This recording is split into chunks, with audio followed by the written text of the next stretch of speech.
The division of Davao Occidental is a premier education institution which is built to provide quality and excellence. Undeniably, this division serves its clientele for the pursuit of suitable and acceptable standards in the delivery of basic education services, strategic and technical inputs, and strong and harmonious partnership and collaboration among stakeholders. The Office of the Schools Division Superintendent, or OSDS, ensures quality in the delivery of basic education services by developing division work systems and procedures, setting standards consistent with the national and regional educational policies, plans, and standards, and ensure compliance thereto.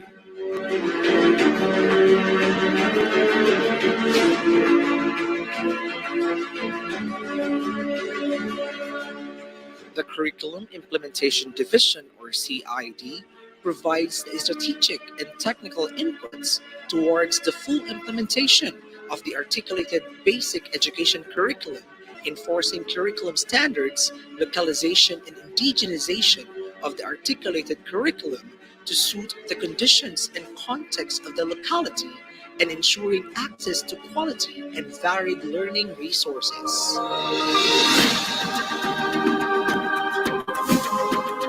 Lastly, the School Governance Operations Division, or SGOD, provides strategic direction and technical inputs to the management of the schools division towards effective governance and operation of the schools and learning centers, and in being accountable for its organizational effectiveness.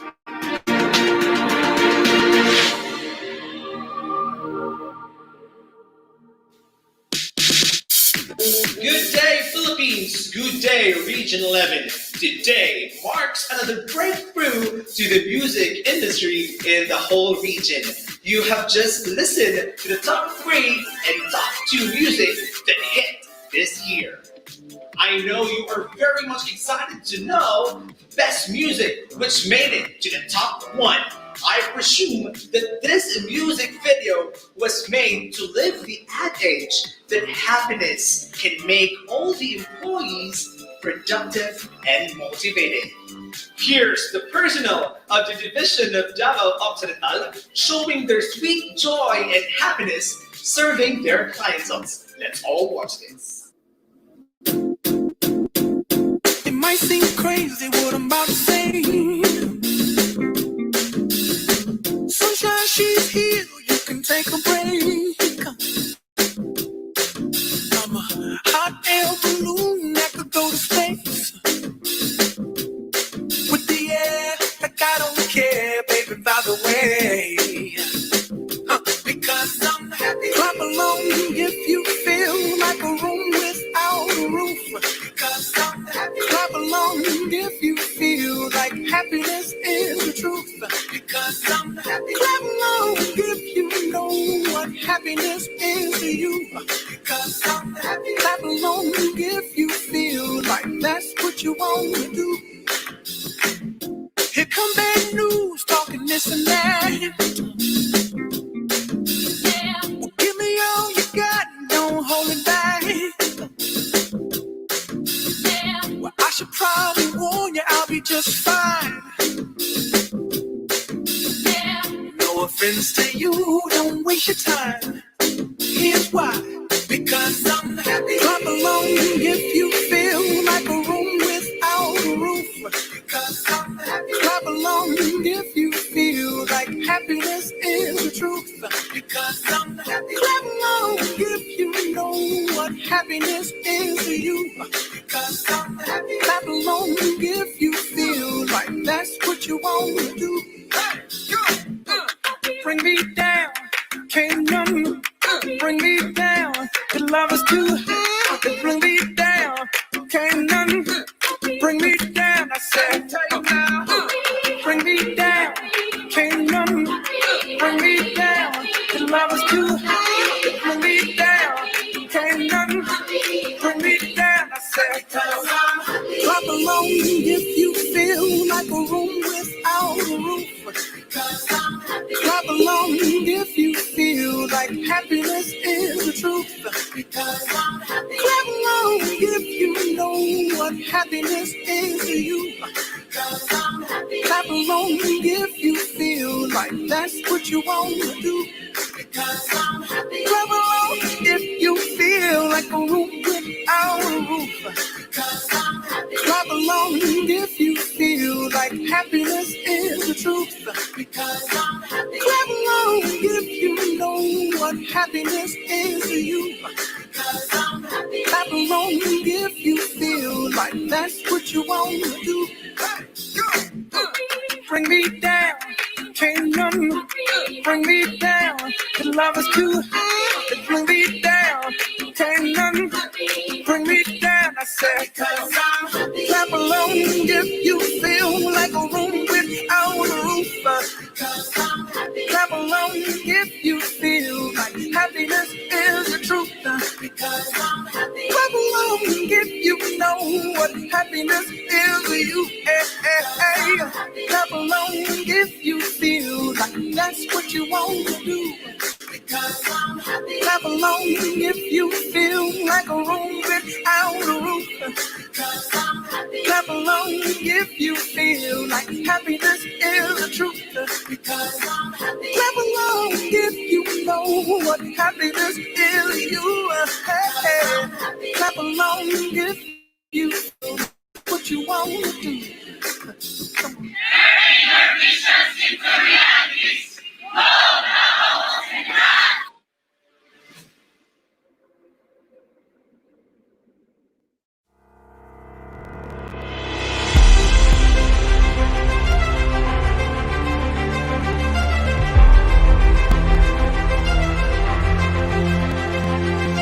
This is the Division Training of Trainers on Learning Management System or LMS Utilization of the Department of Education and Schools Division of Davao Occidental.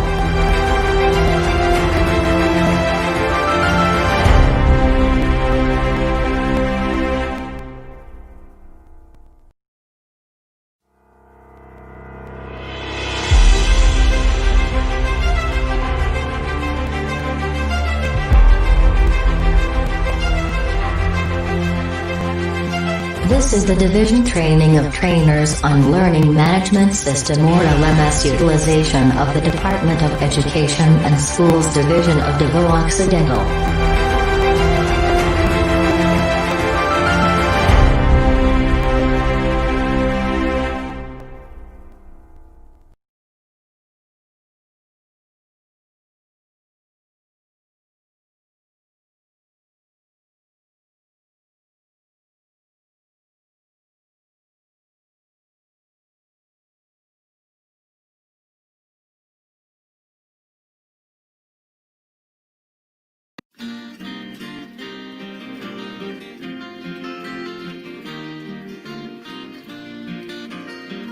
Blessed be the Lord, blessed be the Lord, the God of mercy, the God who saves. I shall not fear the dark of night, nor the arrow that flies by day.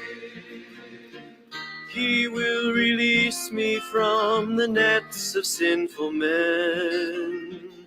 He will protect me from their wicked hands.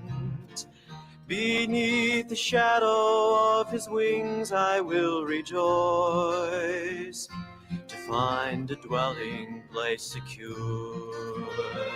Blessed be the Lord, blessed be the Lord, the God of mercy, the God who saves. I shall not fear the dark of night, nor the arrow that flies by day. I need not shrink before the terrors of the night, nor stand alone before the light of day.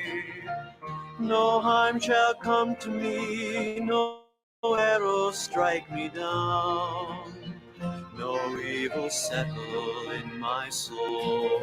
Fighting's not that Blessed be the Lord, blessed be the Lord, the God of mercy, the God who saves. I shall not fear the dark of night, nor the Grammarly can help. This sentence is grammatically correct, but its word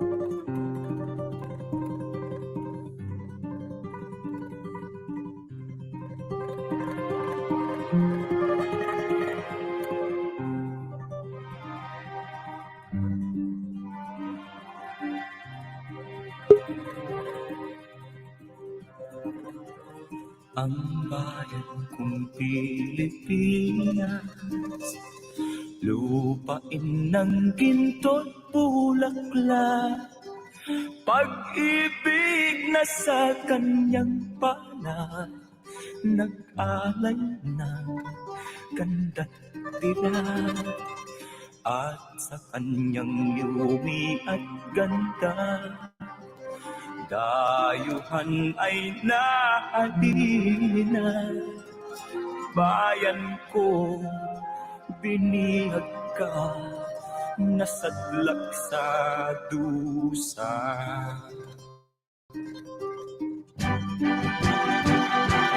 Ibon mang may layang lumipad, kulungin mo at umiiyak.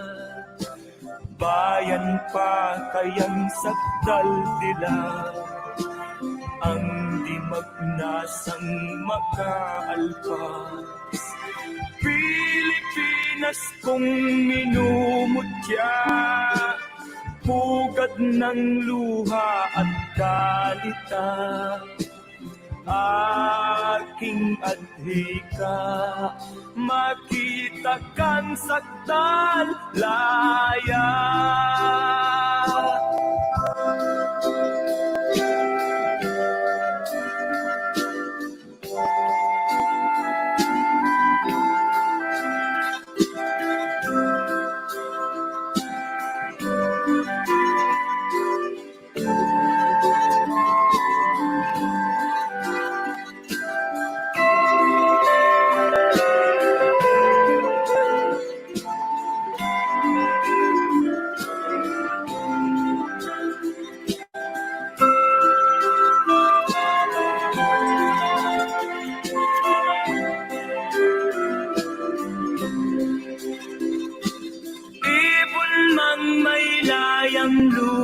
lumipad, kulungin mo at umiiyak. Bayan pa kayang sakdal tila, ang di magnasang makaalpas. Pilipinas kung minumutya, pugad ng luha at dalita. Aking adika, makita kang sakdal laya.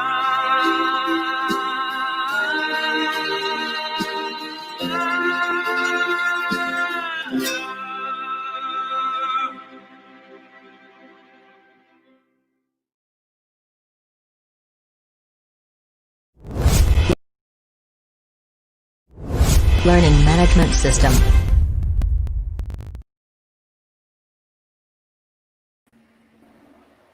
Good day and welcome to the day 3 of the Division Training of Trainers on the utilization of the Learning Management System or LMS. Isang mapagpalayang araw sa lahat.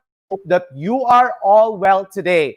And I'm sure that you are all prepared for our day 3 training. Pero dapat galang-galang na tayo. So, Sir Ralph, ano ang gagawin natin? That's right, galaw-galaw muna, kaya it's time for the morning giling-giling. Sir Benja, take it away.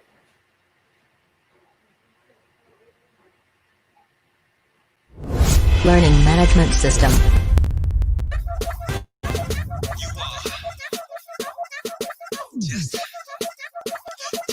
거울아 거울아 제발 좀 말해주는 문나 저런 너도 말해주는 문나 아무것도 바꿀 필요 없이 예쁘다고 지금 그 모습 그대로 완벽하다고 마냥 행복하면 돼 걱정 없이 부족한 점이 뭔지 찾기 없기 거울 대신 그냥 내 눈빛을 바라봐 저울 대신 내 등 위에 올라타봐봐 아무리 널 뜯어봐도 보고 또 보고 또 봐도 네가 말하는 안 예쁜 부분이 어딘지 그게 어딘지 찾을 수가 없어 난 지금처럼 맘맘맘맘맘 웃어주면 난난난난난 바랄 없으니 넌 아무도 바꾸지 맘맘맘맘맘 아무 걱정 맘맘맘맘맘 너의 모든 게 다다다다 다 좋으니까 너는 아무것도 바꾸지 맘맘맘맘맘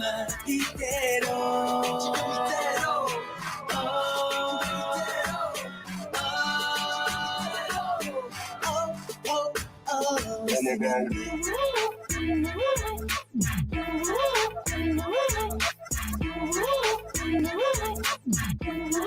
Yeah.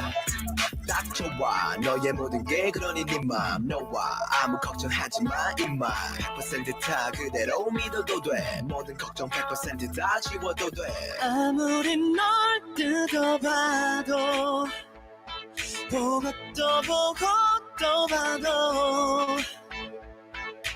네가 말하는 안 예쁜 부분이 어딘지 그게 어딘지 찾을 수가 없어 난 지금처럼 맘맘맘맘맘 웃어주면 난난난난난 바랄 게 없으니 넌 아무도 바꾸지 맘맘맘맘맘 아무 걱정 맘맘맘맘맘 너의 모든 게 다다다다 다 좋으니까 너는 아무것도 바꾸지 맘맘맘맘맘 이대로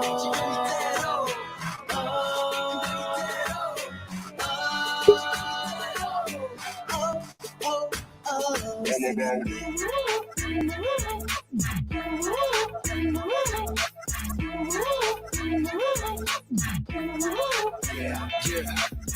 오게 티도 티가 날 찾는 거지 원 눈부시게 빛나 빈틈이 없지 넌 내 눈에 얼마나 예쁜지 I want you 지금 이대로 you're the only one 오게 티도 티가 날 찾는 거지 원 눈부시게 빛나 빈틈이 없지 넌 내 눈에 얼마나 예쁜지 I want you 지금 이대로 you're the only one 웃어주면 난난난난난 바랄 게 없으니 넌 아무것도 바꾸지 맘맘맘맘맘 아무 걱정 맘맘맘맘맘 너의 모든 게 다다다다 다 좋으니까 너는 아무것도 바꾸지 맘맘맘맘맘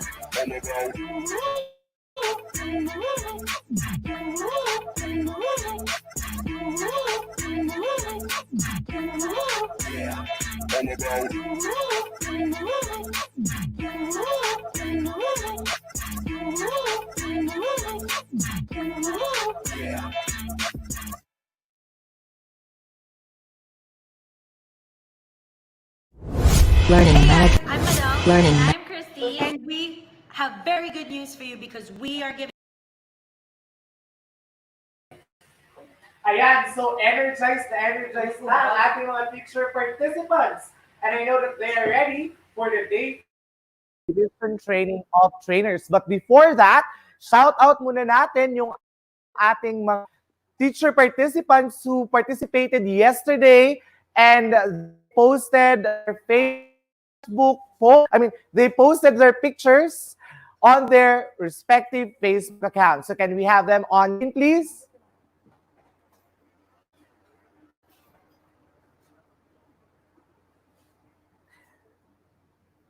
Ayan. So while waiting, Ma'am Jinly, did you tell your colleagues to post also their documentations?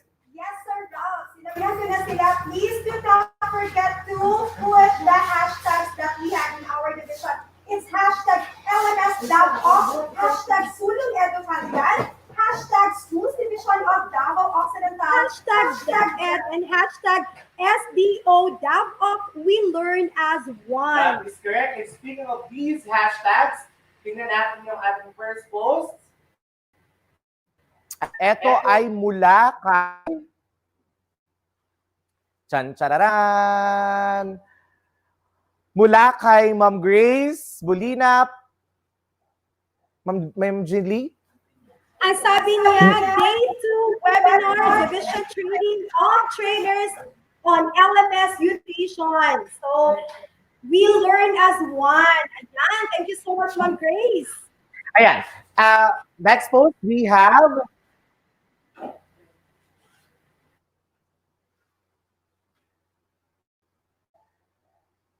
of course, we would like to commend the effort, no? Kasi they are watching the training at the same time. They still have find time to document the moment that they participated in the event, right, Ma'am Jinli? Yes, sir. Val. So our second post, galing kay Teacher. Tan-dan-dan-dan-dan. So nakapag-post siya together with Sir Elvin and together with Ma'am Mejorada. Ayan, updated si Sir. Thank you very much, sir. And I hope that you are still watching the day 3 of our division training of trainers. Next, we have from Ma'am Yvonne Gigonia Talima. Sabi niya, day 2 of webinar entitled Division Training of Trainers on Learning Utilization. And of course, ginamit niya yung ating mga hashtags na ibinigay. So can we have the photos, please? Ano kaya yung photos? Nakinig siya kay Honorable G.H. Ambat at kay Ma'am Janet Veloso, I guess. All right, thank you very much. All right, another post is from Sir Kaka Flores or Sir Casper Flores.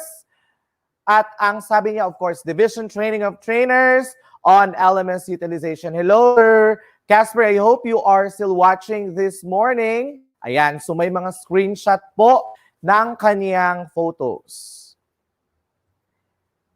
Next in line, Ma'am Jinli. Yes, Sir Ralph, we have here from Ma'am Jensen Dayag Sumbilon. Ayan, nakapag-hashtag siya ng ating mga hashtags sa division office. So ayan, meron day 2 training. So very detailed ang kanyang mga pictures, Sir Ralph. Ayan, with all the different.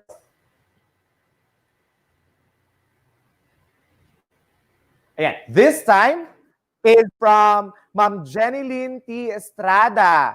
I know that she's from Mariano Peralta National High School and yung kanyang pinost ay during the session sa MELC's Walkthrough in Science. Given by Berandoy and introduced by Dr. Irene Inay. Ayan. So good morning, Ma'am Jenilyn. Okay, another post, Ma'am Gay. Yes, we have here, Sir Ralph, a post coming from our PSDS in just one district. Ayan. Si Ma'am Merlin all the way. Hello, Ma'am Merlin. Oh, very detailed din ang kanyang mga photos. Ayan. All the way from just one district. Meron siyang photo together with ASEC GH Ambat. Ma'am, no? Yes po. Ayan. And do we have another photos? All right, now let's go live. Shout out sa ating mga participants joining us via YouTube or Facebook. All right. So let's start. Ma'am Ronian Robles Labis, sabi niya, good morning everyone. TSF of Malandig Elementary School, Malita West District. Hello po, Ma'am Ronian Labis. Thank you for watching. Another shout out is from Jezebel Ligara, si Teacher Jezebel. Sabi niya, yes po, sabi niya, good morning, watching here from Pedro Mariscal National High School. Hello po sa inyo lahat. Santa Maria, I guess. Yes po. Yeah. And another comment we have from Ma'am Janea Jem. Sabi niya, good morning po.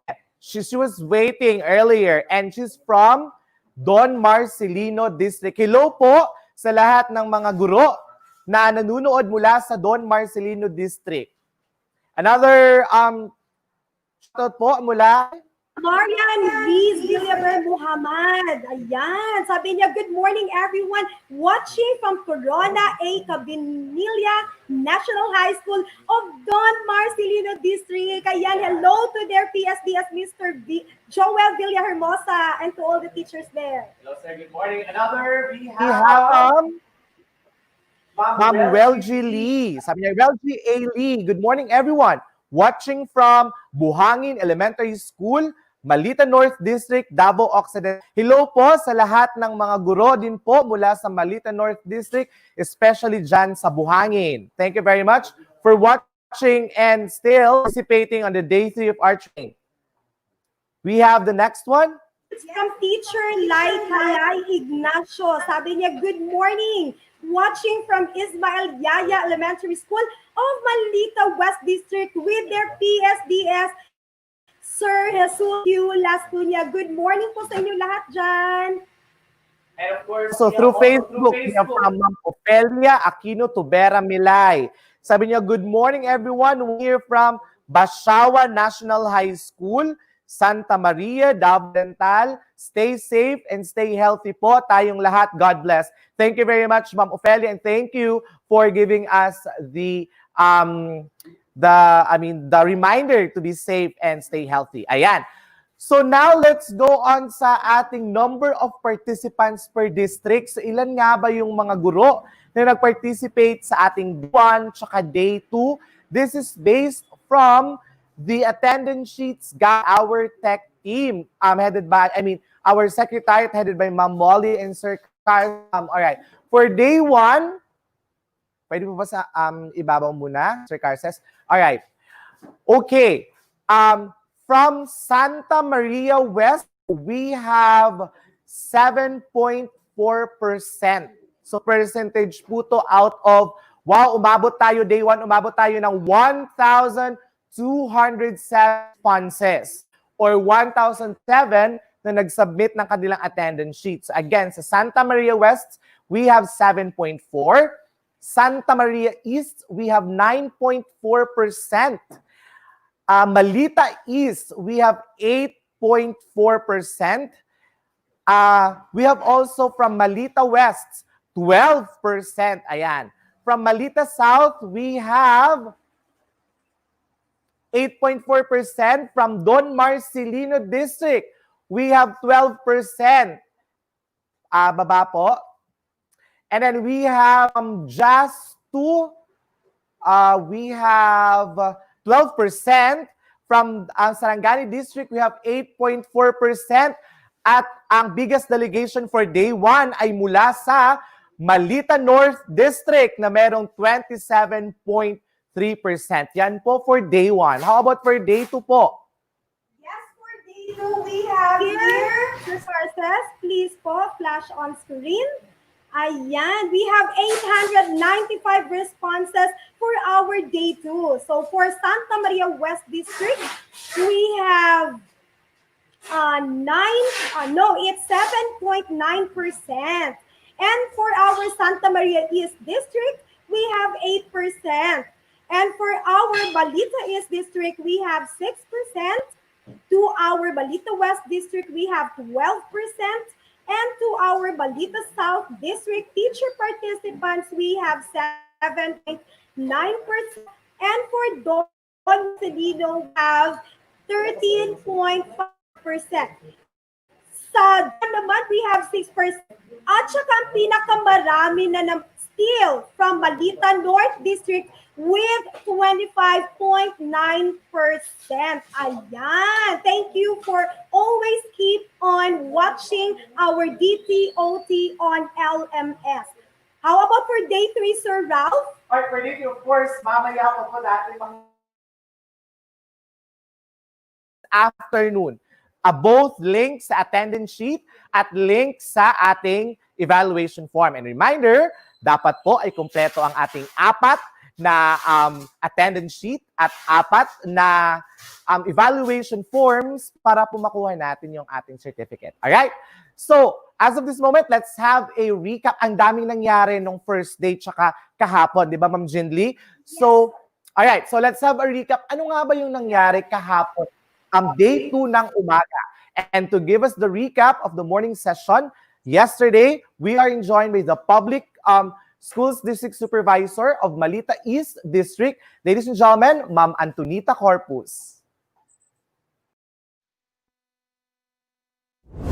Learning Management System. Dr. Lorenzo Mendoza, Schools Division Superintendent. Dr. Jinky Ferman, Assistant Schools Division Superintendent. SEDI Chief, Sir Felix Anticristo. SGOD Chief, Sir Nilom Octora. All EPS, PSDS, all the participants, great Wednesday morning. My task morning is to give a recap of what has been transpired yesterday and to be continued by my partner, PSDS Irma Sulpot, for the afternoon session. But sorry to inform you that I was not able to catch up the first speaker because of the internet connection. But I will start the time Dr. Janet Veloso. She made mention of the framework of regions STP. She also discussed the process of identifying MELCs that from K to 12 curriculum to essential learning competencies and the most essential competencies. She also mentioned the map out available learning resource materials with the most essential learning competencies. Then, after that, after Dr. Veloso, there were a series of walkthrough, and it was started by Dr. Analisa Almasan for kindergarten. And she was introduced by Mrs. Jonathan Araneta. Dr. Almasan mentioned that MELCS serves as a reference to assist the teachers in identifying the most important learning competencies to be developed, acquired by the learners, and must be prioritized in this crisis situation.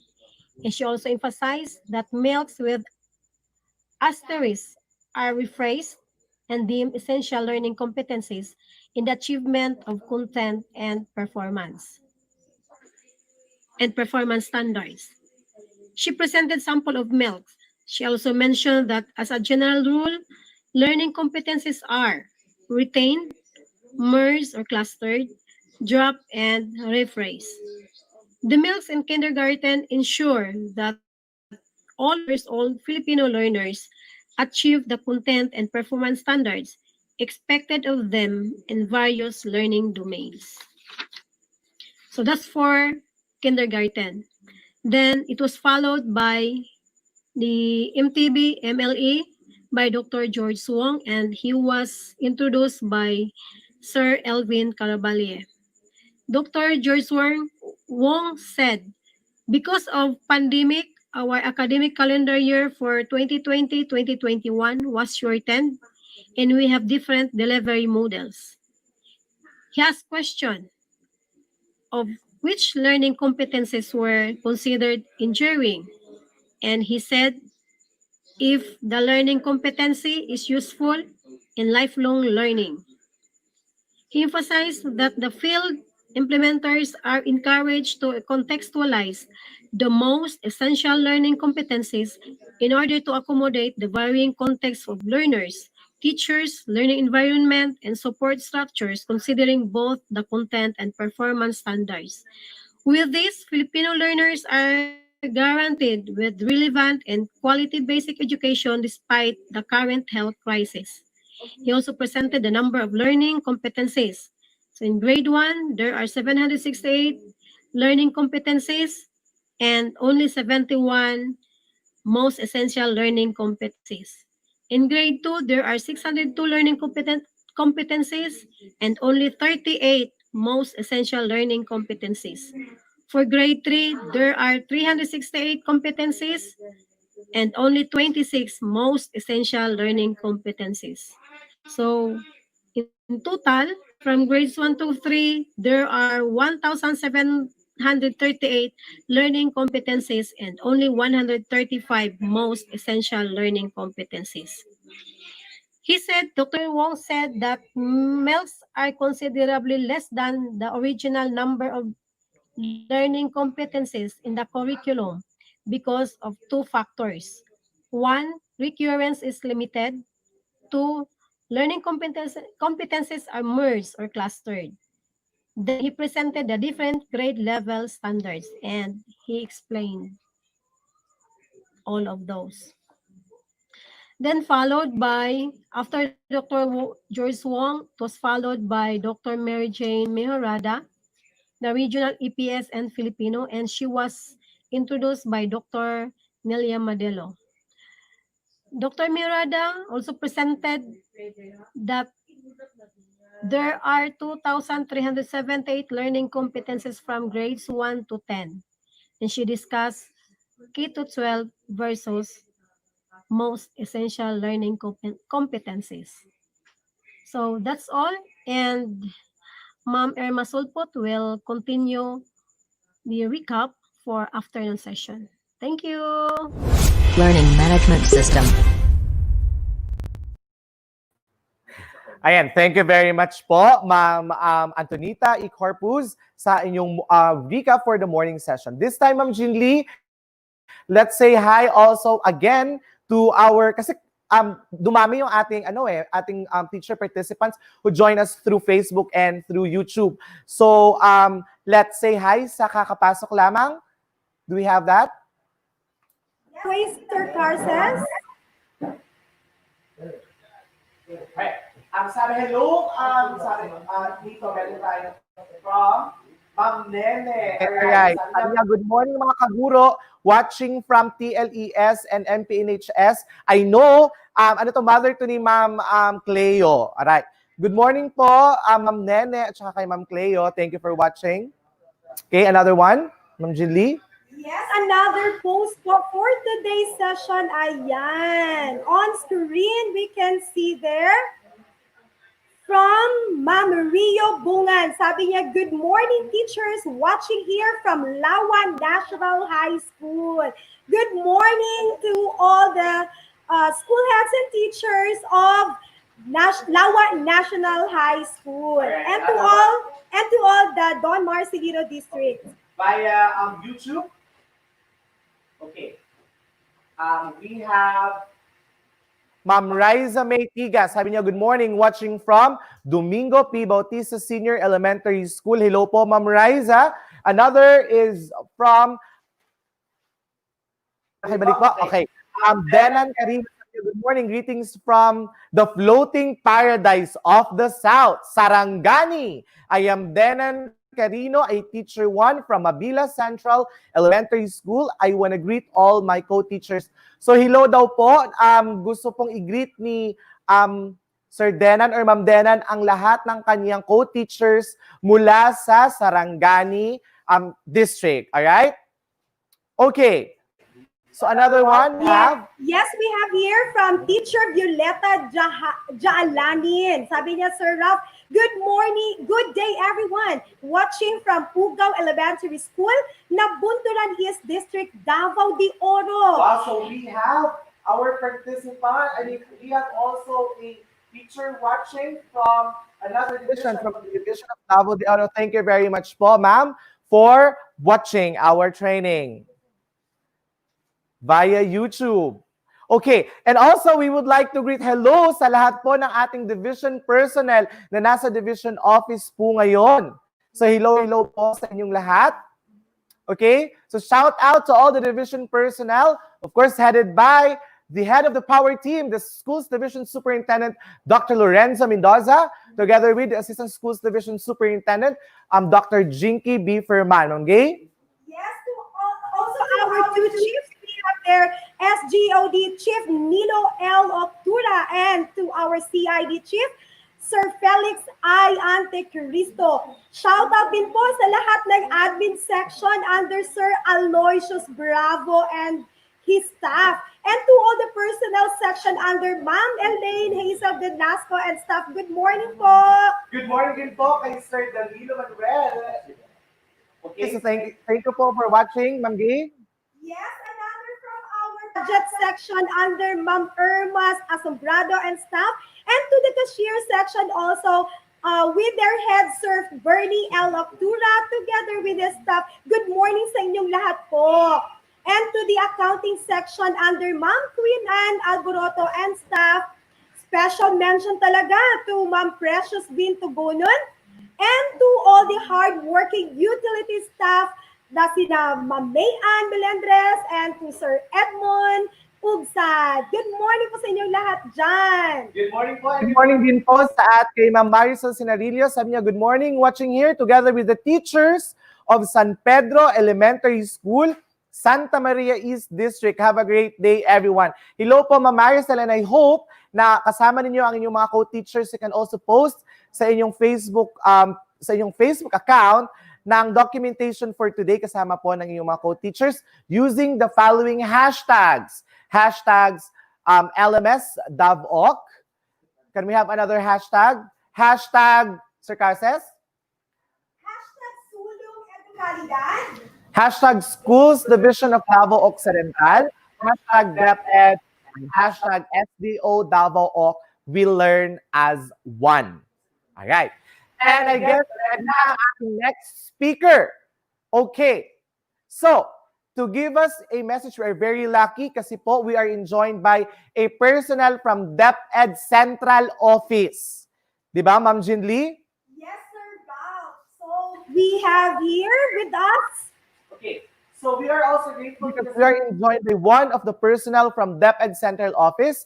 She is the Director for Bureau of Curriculum and Development. Ladies and gentlemen, joining us on screen, Director Joyce Andaya. Learning Management System. All, allow me to say that I laud the efforts of Region 11. In the many seminars, conferences, and orientations I have attended, I always say that we are in the precipice of a world where those that we have been accustomed to are rapidly changing and worse, fading into obsolescence. This is made more succinct by the COVID-19 pandemic, which until now shows no sign of abating. Next slide, please. The introduction and rapid change of technology, climate change conundrum, political and economic turmoil, and other man-made and natural calamities have wreaked havoc, but also brought unprecedented growth and development to countries. These have created so much impact in the way people work, think, act, and live. And these have also affected education and how learning is viewed. Next slide. With these successions of unfortunate events where disruptions in classes and schooling are inevitable and unavoidable, several questions need to be asked. How will education take shape? How will education be able to cater to all types of learners? How are we going to establish a resilient education able to respond to all sorts of disasters and adversities? And what are the very essential 21st century skills that learners need to be equipped with to live in a disruptive world? And yes, fellow educators, we are being called upon again, just like before, to be the frontliners in ensuring that education should continue.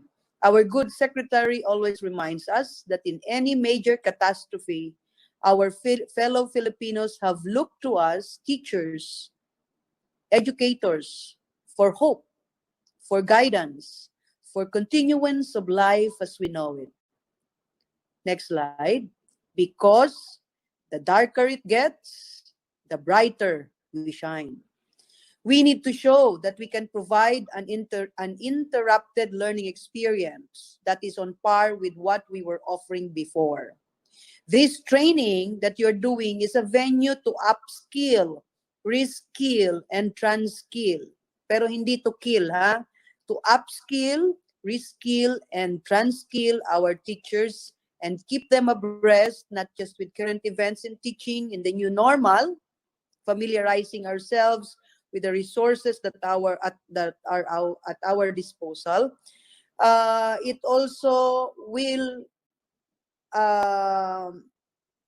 enlive in teaching and entice and motivate our learners to appreciate and hopefully adjust well to learning in this pandemic. I know the ginormous, hindi enormous na ha, ginormous task being heaped on the shoulders of teachers at this time. You are faced with the formidable task of having to teach our learners without the benefit of the age-old, familiar, and comfortable physical face-to-face learning. I know the anxieties you feel as you grapple with and rely on teaching resources that are perhaps for some so alien to you and so unfamiliar. But just like what our good secretary said, learning must continue.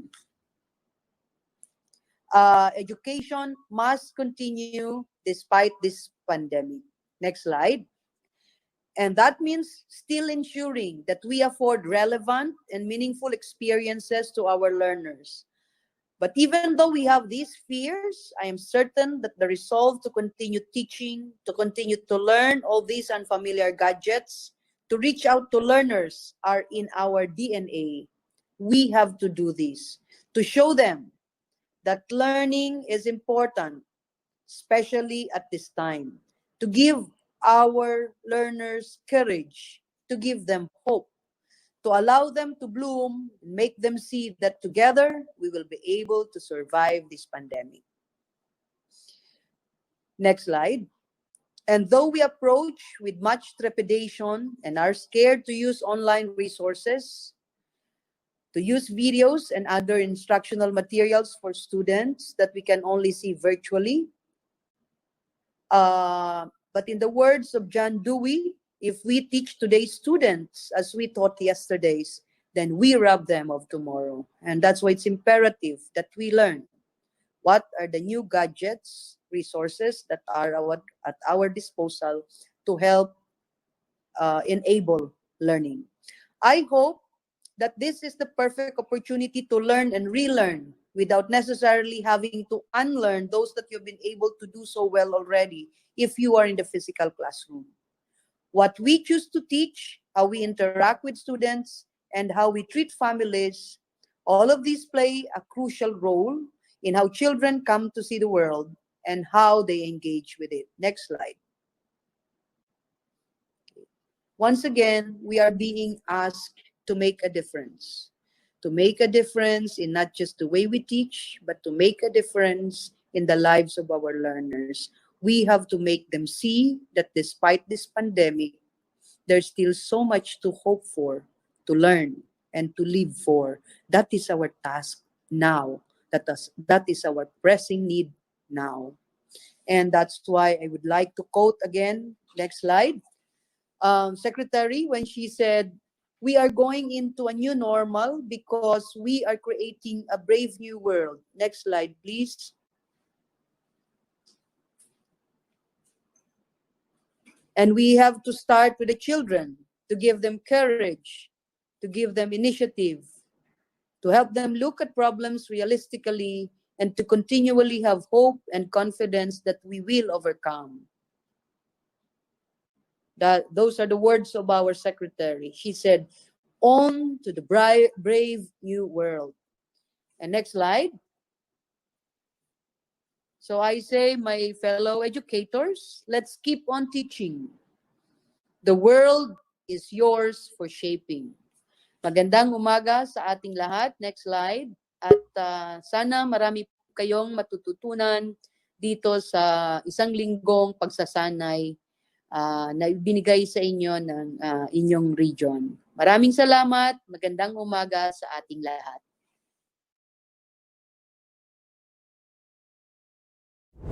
Learning Management System. Learning Management System. Ayan, thank you po sa ating personnel from the DepEd Central Office. On the other hand, let's not show to the world that we are in for making sure learning continues amidst this pandemic by posting about this event in your respective social media. Don't forget to subscribe to our YouTube channel. It's Schools Division of Davao Occidental, and also to Do not forget to hit the like button of the Facebook page. Still, it's Schools Division of Davao Occidental. Ma'am Gay, and together with your social media posts, please use The hashtags LMS Davao, hashtag Sulong Edukalidad, hashtag Schools Division of Davao Occidental, hashtag DepED, and hashtag SDO Davao Oc. We learn as one. All right? And we will try our best to broadcast your posting during the course of today's training. That's right, Ralph. And we would like to remind you that you can post your questions regarding the training on the comment section of either YouTube channel or on your Facebook page. So you can post the following. Do not forget your question, your full name, name of your school, and your district on the comment section. again your full Name, the question, your full name, the name of your school, and your district. So now let's start the unpacking of competencies based on the most essential learning competencies per learning area. So this morning, we will cover Araling Panlipunan, ESP, EPP, TLE, TVL. And to start the walkthrough of the MELCs in Araling Panlipunan, to be facilitated by the Regional Education Program Supervisor in Araling Panlipunan, Dr. Danilo R. Duhino. And he will be introduced by our Division Education Program Supervisor in Araling Panlipunan, Ma'am Jonathan C. Aradeta.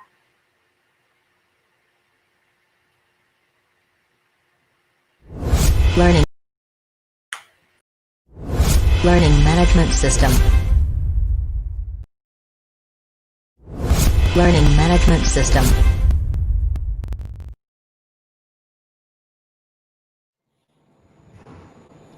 Magandang araw po sa ating lahat. Learning Management System.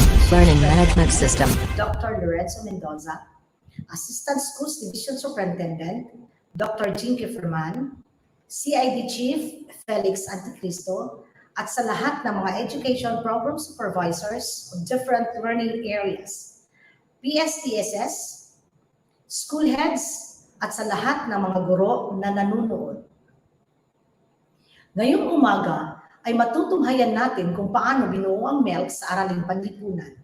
Dapat nating isaisip na ito ay binuo upang matulungan ang ating mga guro na matukoy ang mga mahalagang kasanayang pampagkatuto, upang sa gayon ay mabigyan ito ng prioridad at maging masiyang instructional at hindi upang palitan ang kasalukuyang curriculum guide.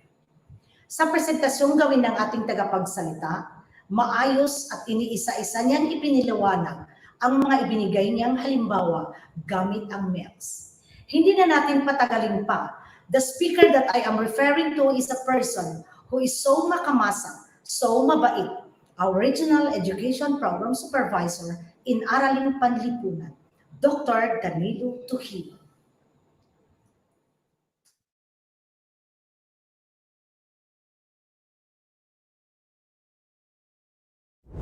Learning Management System. Learning Management System. Ang tatalakayin natin sa araw na ito ay kung paano binuo ang pinakamahalagang pamantayan sa pagkatuto sa Araling Panlipunan, o mas kilala sa acronym na MELC o MELC. Tingnan natin ang naging kasaysayan sa pagkabuo ng MELC sa Araling Panlipunan. Una, nagkaroon ng curriculum review. Ang ating mga dalubhasa ay tiningnang maigi ang curriculum mula sa elementarya hanggang sa sekundarya. Pinag-aralan ang curriculum guide, gayon din ang curriculum standard, kung saan napapaloob ang learning competencies. Mula sa learning competencies, nabuo ang essential learning competencies. At mula naman sa essential learning competencies, nabuo ang most essential learning competencies. Ano-ano nga ba ang mga basihan sa pagkabuo ng most essential learning competencies. Una, kinakailangan na ang learning competency na ito ay panghabang buhay. Kinakailangan din na ito ay buo, malinaw, at may malawak na kaalaman. Higit sa lahat, ito ay naaayon sa pamantayang pangnilalaman at pamantayan sa pagganap. Bakit nabuo ang MELC o yung tinatawag nating pinakamahalagang pamantayan sa pagkatuto? Una, upang matulungan ang mga guro na matukoy ang mahahalagang pamantayang pampagkatuto upang sa gayon ay mabigyan ito ng prioridad. Pangalawa, maging batayan sa kanilang mga desisyong instruksyonal at hindi upang palitan ang kasalukuyang curriculum guide. Tingnan natin ang kabuang bilang ng pamantayang pampagkatuto sa araling panlipunan mula grado 1 hanggang 10. Sa kasalukuyan, mayroon tayong tinatawag na 253 na most essential learning competencies. Ang most essential learning competencies ay mula sa 336 na tinatawag nating essential learning competencies. Ito naman ay galing sa 507 na mga learning competencies mula sa ginagamit natin na curriculum guide. Mula sa 507 patungong essential learning competencies na 336, mayroong 171 na learning competencies na nawala o di kaya'y isinama sa ibang learning competencies o binago. Mula naman sa 336, nagkaroon na lamang tayo ngayon ng 253. Nasaan ang 83 na essential learning competencies? Ito ay posibleng inalis din o di kaya isinama sa kapwa essential learning competencies. Tingnan naman natin ang isa pang datos kung saan ipinakita ang pagbabago ng mga learning competencies patungong most essential learning competencies sa bawat taon. Halimbawa, sa unang taon o sa unang grado, noon mayroong 63 na mga learning competencies mula sa curriculum guide. Ngunit binawasan ito o di kaya tinanggal o pinag-isa para mabuo ang tinatawag nating essential learning competencies. Mula sa 63, naging 31 na lamang ito. Pero naging 29 pa nang mabuo natin ang most essential learning competencies. Sa makatuwid, may dalawang essential learning competencies na pinag-isa at tinanggal. Ito naman ay isa ring datos na nagpapakita sa porsyento ng mga learning competencies at essential learning competencies na nabago, naisama at natanggal. Halimbawa, sa baitang 1, ang current learning competencies natin ay 63 at ang essential learning competencies natin ay 31. Sa kasalukuyan, mayroon tayong 29 pero tinatawag natin itong most essential learning competencies. Sa makatuwid, mula sa learning competencies patungong essential learning competencies, mayroon tayong 50.79% na mga learning competencies na nawala o napasama. Gayon din sa essential learning competencies patungong most essential learning competencies na kung saan mayroon tayong 3.18 na porsyento na mga competencies na nawala o napasama. Ano-ano nga ba ang mga pananda upang pag-isahin natin, tanggalin, o di kaya maiba ang anyo ng ating mga learning competencies? Pag sinasabi nating retained, itinuturing na essential ang learning competency. Kaya hindi nirebisa o nananatili sa dati nitong anyo o artikulasyon tulad ng makikita natin sa K-12 curriculum guide. Pag sinasabi naman nating merge, ang mga learning competencies na ito ay magkakaugnay, magkakahilintulad o bahagi ng isang paksa na pinag-isa na lamang sa pamamagitan ng pagbuo ng panibagong learning competency. Kung i-rephrase naman natin, ito ay sumailalim sa pagpapalit ng learning verb o di kaya ng salita o grupo ng mga salita upang gawing tiyak, malinaw at komprehensibo ang naturang competency. Kapag ito ay subsume, magkakaugnay, magkakahalintulad o bahagi ng isang paksa na ipinagpapalagay na nakapaluloob sa nag-iisang independent na competency. Kung ito naman ay tinanggal, ang ibig sabihin nito, hindi isinama sa ibang uri ng competency dahil ito ay hindi esensyal at ang pagtatanggal dito ay halos walang epekto sa pagkakamit ng pamantayang pangnilalaman at pagganap.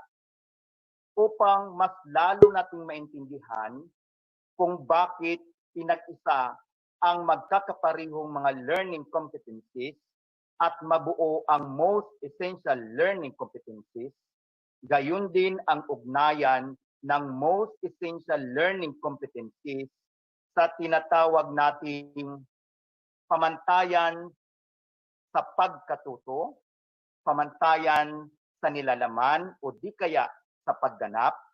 Tingnan natin ang ilan sa mga halimbawa mula sa elementarya. Makikita natin sa unang markahan para sa grado 1. Ang content standard o ang pamantayang pangnilalaman ay naipamamalas ang pag-unawa sa kahalagaan ng pagkikilala o pagkilala sa sarili bilang Pilipino gamit ang konsepto ng pagpapatuloy at pagbabago. Sa makatuwid, sa ilalim ng pamantayang pangnilalaman nito, ang mga mag-aaral ay kinakailangang mapahalagan niya ang kanyang sarili pagkatapos ng unang markahan. Sa ilalim naman ng pamantayan sa pagganap, ang mag-aaral ay may buong pagmamalaking nakapagsasalaysay ng kwento tungkol sa sariling katangian at pagkakakilanlan bilang Pilipino sa malikhaing pamamaraan.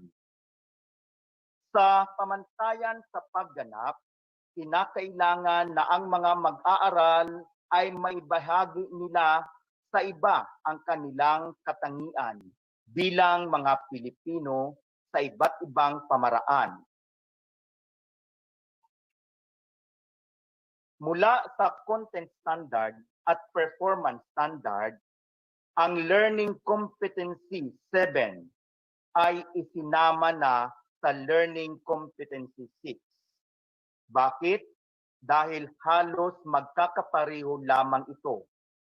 Ang learning competency 7 at learning competency 6 ay tumutukoy sa pagkatao ng isang mag-aaral na kung saan siyang binibigyang diin natin sa pamantayang pangnilalaman at pamantayan sa pagganap.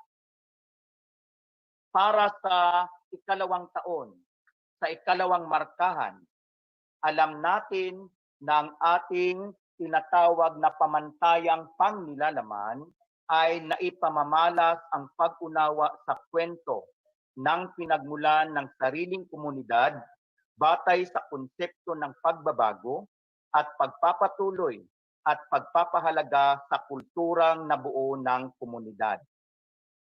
Ang tinatawag naman nating pamantayan sa pagganap ay nauunawaan ang pinagmulan at kasaysayan ng komunidad. Gayon din, nabibigyang halaga ang mga bagay na nagbago at nananatili sa pamumuhay sa komunidad. Sa ilalim nito, kinakailangang mapahalagahan ng mga mag-aaral ang mga bagay sa kanilang komunidad. Kung kaya't, pinag-isa ang tatlong learning competencies. Ano-ano ang mga ito? Ang Learning Competency 4 at Learning Competency 3 ay pinag-isa sa Learning Competency 2. Bakit? Dahil halos magkakapareho itong tumutukoy sa pinagmulan ng komunidad. Dumako naman tayo sa ikatlong grado. Halimbawa, sa ikatlong markahan. Ang ating pamantayang pangnilalaman ay naipamamalas ang pag-unawa at pagpapahalaga sa pagkakakilanlang kultural ng kinabibilangang rehiyon. Ang ating pamantayan sa pagganap ay nakapagpapahayag ng may pagmamalaki at pagkikilala sa nabubuong kultura ng mga lalawigan sa kinabibilangang rehiyon. Sa makatuwid, sa ilalim nito, ang mga mag-aaral sa ikatlong grado ay dapat maunawaan nila at maipakita sa iba ang mga nakagisnang kultura nila, mga kultura na nakuha at namana nila mula sa kanilang rehiyon, ang rehiyon ng Davao. Dahil dito, ang 5 competencies ay naging isa.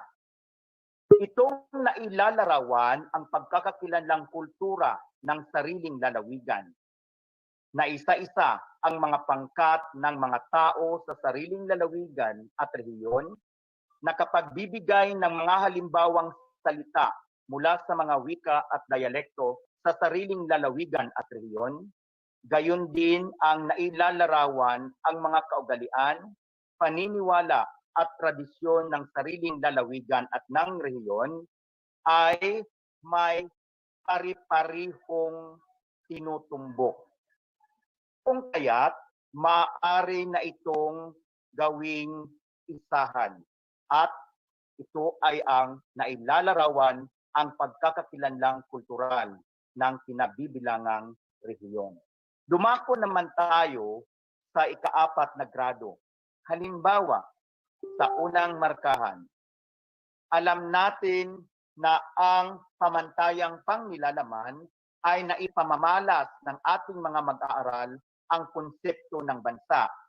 Gayon din ang pag-unawa sa pagkakakilanlan ng mga bansa ayon sa mga katangiang geographical gamit ang mapa.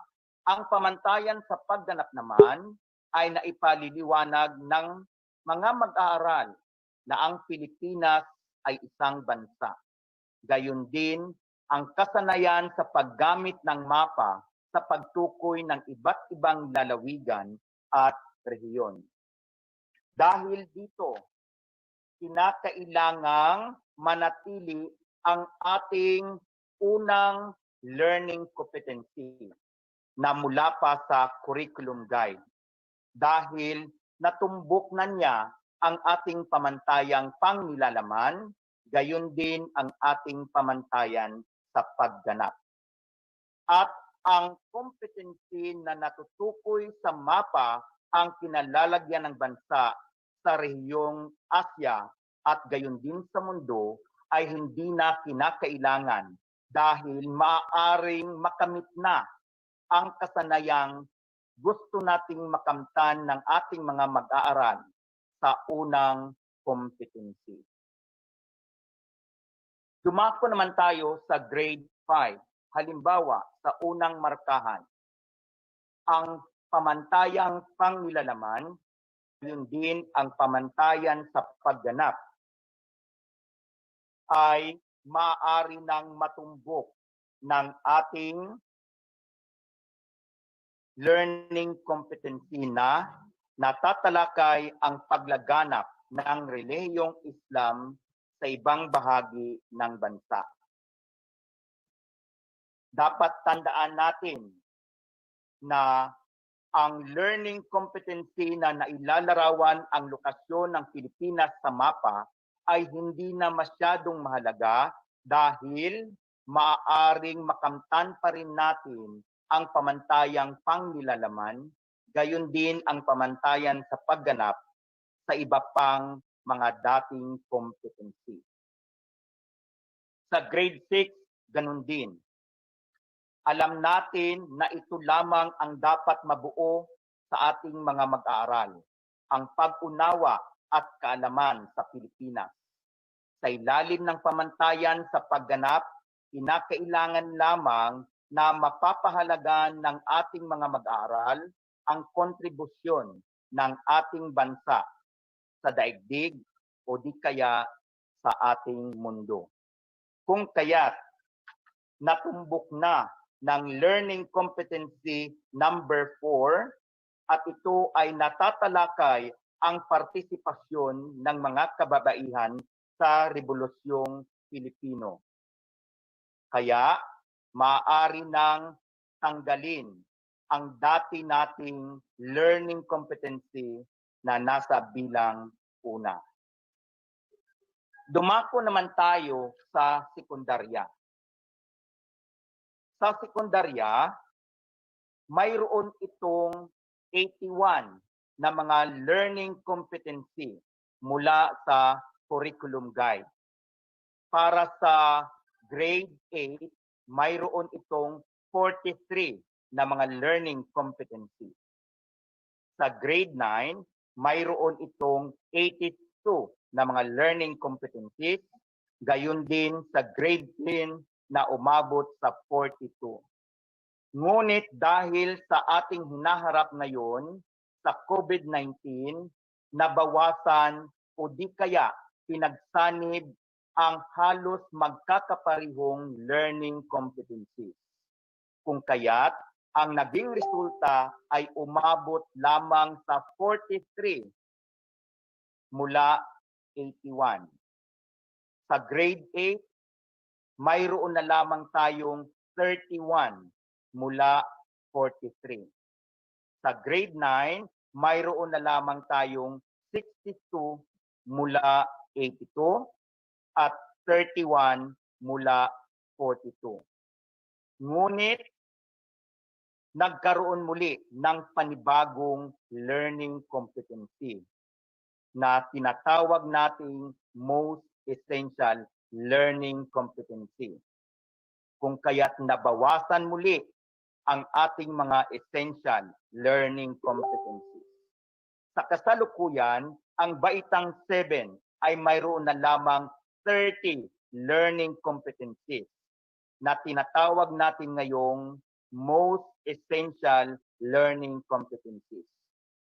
Sa grade 8, mayroon na lamang tayong 24 na learning competencies na tinatawag nating most essential learning competencies. Gayon din sa grade 9 na umabot na lamang sa 26 at grade 10 na umabot na lamang sa 17. Tingnan natin ang ilan sa mga halimbawa ng mga learning competencies na pinagsanib, pinag-isa, tinanggal, or nananatili ayon sa mga nabanggit kong batayan. Sa grade 7, ang pamantayang pangnilalaman ay naipamamalas ng mag-aaral ang pag-unawa sa ugnayan ng kapaligiran, sinaunang kabias ng Asyano. Sa makatuwid, sa ilalim ng grade 7, dapat mabuo lamang sa isipan ng ating mga mag-aaral na may kaugnayan ang tao at ang kanilang paligid sa paghubog ng sinaunang kabias ng Asyano. Sa ilalim ng pamantayan sa pagganap, kinakailangan na napag-uugnay-ugnay ng ating mga mag-aaral ang ginampanan ng kapaligiran at tao sa paghubog ng sinaunang kabias ng Asyano. Dahil dito, tinanggal ang learning competency na nakakagawa ng pangkalatang profile ng geografiya ng Asya. Bakit? Dahil maaari na itong isama sa unang competency natin na naipapaliwanag ang konsepto ng Asya tungkol sa paghahating geograpiko. Ito ay tumutukoy sa ating kapaligiran. Gayon din ang Learning Competency 8 na kung saan naipapahayag ng ating mga mag-aaral ang kahalagahan ng pangangalaga sa timbang na kalagayang ekologiko ng rehiyon. Sa learning competency na ito, may pakikialam na ang tao at isa ito sa mga humuhubog sa pagkakaroon ng kabiasnan o pagbabago. Gayon din sa grade 8 na kung saan ilan sa mga dating learning competencies ay pinag-isa. May nananatili at mayroon namang binago. Sa grade 9 ay gayon din. Mula sa content standard at performance standard, may mga pinag-isang learning competencies. Kagaya ng nakita natin sa una, pangalawa, pangatlo, at pang-apat na bilang. Dahil halos magkakapareho lamang ito, kaya maaring mabuo ang nag-iisang learning competency. Sa grade 10, dapat lamang bibigyang diin ng ating mga mag-aaral na kinakailangan malaman nila ang kahalagahan at ang kanilang pakikilahok sa mga gawaing pansibiko tungo sa pagkakaroon ng pamayanan at bansang maunlad, mapayapa at may pagkakaisa. Dahil dito, ilan sa mga competencies natin ay pinag-isa para naman mapaikli ang bilang ng mga tatahaking competency. Mula sa sekundarya, dumako naman tayo sa senior high school, sa core specialized subjects. For grade 11, ang content standard ay kinakailangang ma-demonstrate ng ating mga mag-aaral ang kanilang understanding sa social differences, social change, at political identities. Ganon din ang significance ng culture, society, and politics. At ang rationale for studying anthropology, political science, and sociology. Para matumbok natin ito, kinakailangang i-rephrase na lamang ang ating pangalawang learning competencies. At ang unang learning competencies ay pwedeng hindi na ito gagamitin ng ating mga guro. Dahil sa pangalawang learning competency na kung saan binago lamang natin ang anyo para maging most essential learning competency, ay matutulungan na ang sumunod na mga learning competencies para maisakatuparan ang minimithi nating layunin na mabuo sa isipan ng ating mga mag-aaral. Sa grade 12 naman, binibigyang diin lamang dito ang konteksto at ang iba't ibang relihiyon na kung saan sa ilalim ng performance standard dapat ang ating mga mag-aaral ay maipakita lamang nila na naimpluwensyahan ng relihiyon ang kanilang mga gawi o di kaya ang kanilang mga kultura. Kung kaya't maaari na itong makamtan sa pamamagitan ng pagsasanib sa ilan sa mga learning competency na be aware that Islam upholds 5 pillars, know about the life of Prophet Muhammad, and accept Islam practices with an eye of respect. Sa pamamagitan ng pagbabagong anyo ng ikalawang competency, matutulungan na ang ikatlong competency para mabuo ang konteksto ng iba't ibang relihiyon. Sa makatwid, hindi na kinakailangan pang manatili ang unang learning competency. Paano gagamitin ang most essential learning competencies sa pagtuturo? Alam ko na alam ng ating mga guro na may mga most essential learning competency na hindi maaaring ituro sa ating mga mag-aaral sa loob ng 2 araw. Ito ang dahilan kung bakit gumagawa ang ating mga guro ng tinatawag nating learning objectives. O kinakailangang i-unpack ng ating mga guro ang most essential learning competency para mahimay-himay nila ang most essential learning competency.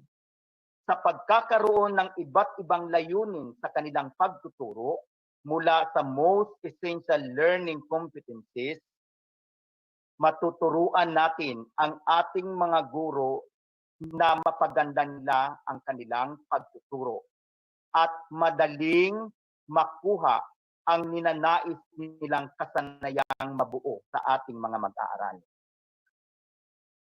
Isa rin itong halimbawa na kung saan ang most essential learning competency ay hinimay-himay ng mga dalubhasa.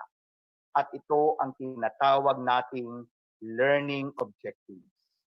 Gayun din sa learning competency na nasasabi ang batayang impormasyon tungkol sa sarili, pangalan, magulang, karawan, edad, tirahan, paralan, at iba pang pagkakakilanlan at mga katangian bilang mga Pilipino. Ang learning competency na ito ay malawak at hindi maaring ituro sa ating mga mag-aaral sa loob ng 1 araw. Kung kaya't, para mas lalong maintindihan ng ating mga mag-aaral o makikita ng ating mga mag-aaral ang kahalagahan ng competency na ito, kinakailangan nating i-unpack o magkakaroon tayo ng mga learning objectives. Ang sumunod ay isang halimbawa ng DLL. Ipinakita dito kung paano bumuo ang isang guro ng objective o paano na-unpack ng isang guro ang most essential learning competency. Muli, ginawa ng guro ang pagkakaroon ng objective o layunin dahil ang most essential learning competency ay hindi maisasagawa sa loob lamang ng 1 araw o posibleng hindi makikita ng ating mga mag-aaral ang kahalagahan ng learning competency na ito. Kinakailangang himay-himayin kapag ang most essential learning competency ay masyadong malawak. Muli, para sa ating mga guro, dapat lang natandaan natin na ang ating ginagawa ay para sa ating mga mag-aaral. Nabuo ang pinakamahalagang pamantayan sa pagkatuto para sa araling panlipunan para mapanatili nating maibigay o magkakaroon ng sapat na kasanayan ang ating mga mag-aaral kahit na hinaharap natin ang COVID-19 sa kasalukuyan. Mga guro, tulungan ninyo ako para maging maganda at mapapahalagahan ng ating mga mag-aaral ang kanilang kasaysayan o ang kanilang lipunan. Tandaan, mahalaga ang gampanin ng araling panlipunan sa paglikha ng lipunang aral na siyang pinapangarap nating maging lipunang iral sa bansang Pilipinas. Mahal natin ang Pilipinas, mahal natin ang Pilipino, magtulungan tayo. Maraming salamat po. Learning Management System. Learning Management. Maraming salamat po, Dr. Davao, our Regional Education Program Supervisor in Araling Panlipunan. Ngayon naman po, tumungo na tayo sa MELS walkthrough sa edukasyon sa pagpapakatao. Makakasama po natin ang Regional Education Program Supervisor in ESP, Dr. Maria Cielo D. Estrada. And Dr. Estrada will be introduced by our Program Supervisor in ESP, ladies and gentlemen, Ms. Alerna Andoy.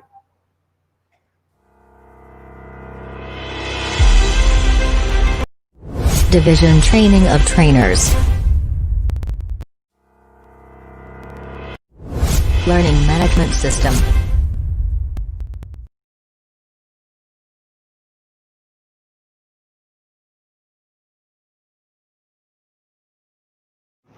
Hello, my DepED Davao Occidental family.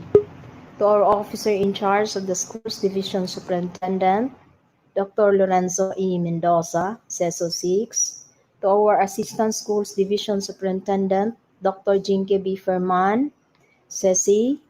To our CID Chief, Mr. Felix I. Anticristo, SGOD Chief, Mr. Nilo L. Octora Sr., colleagues in the Division Office, partners in the field, public schools district supervisors, school heads, ESP coordinators, teachers, and all those in attendance in this training.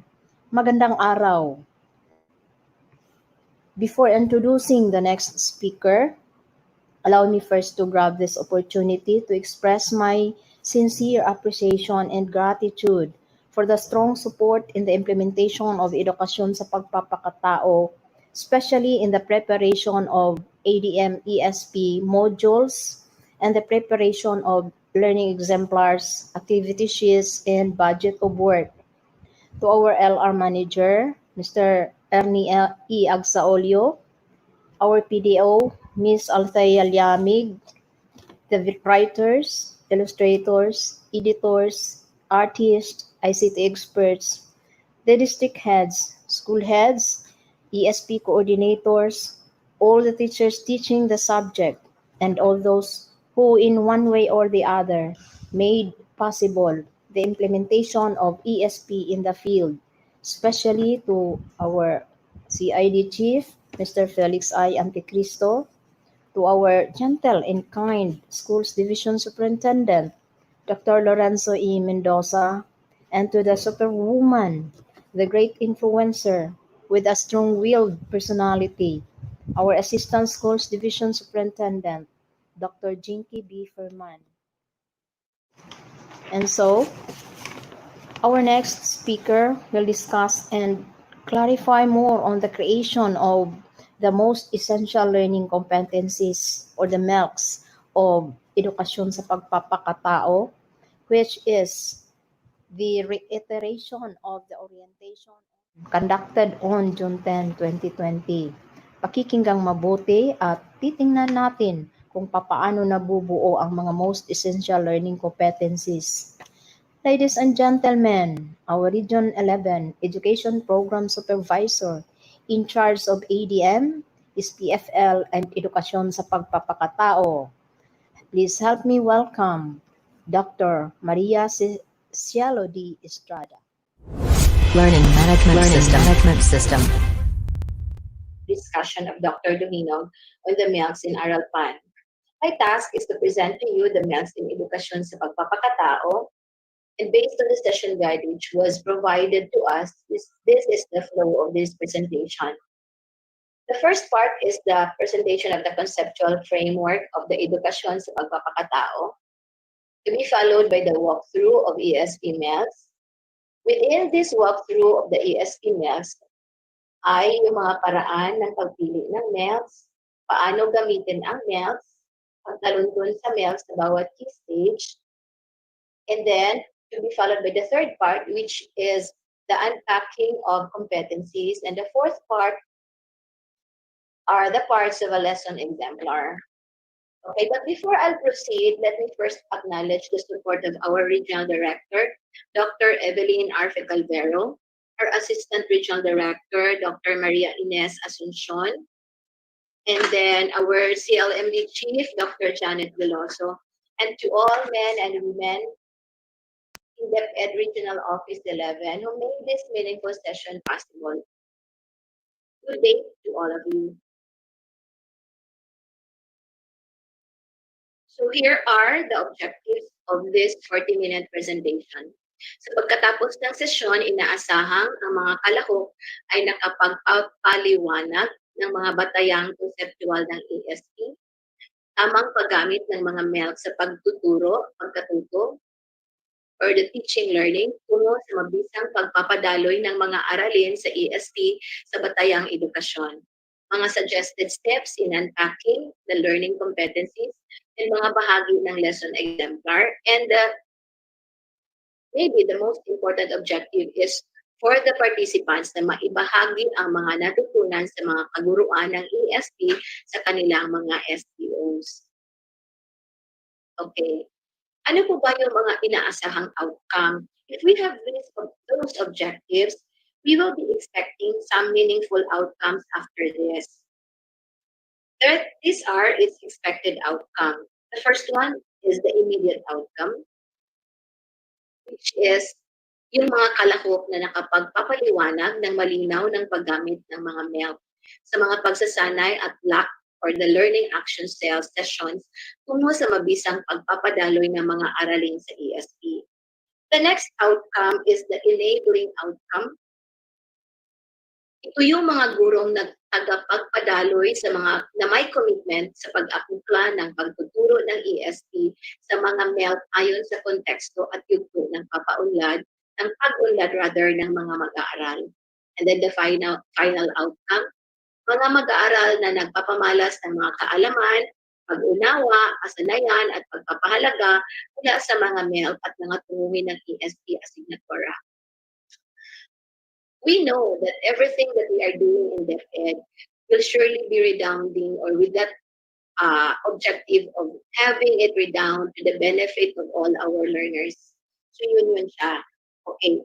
And then as mentioned earlier, this is the flow of this presentation.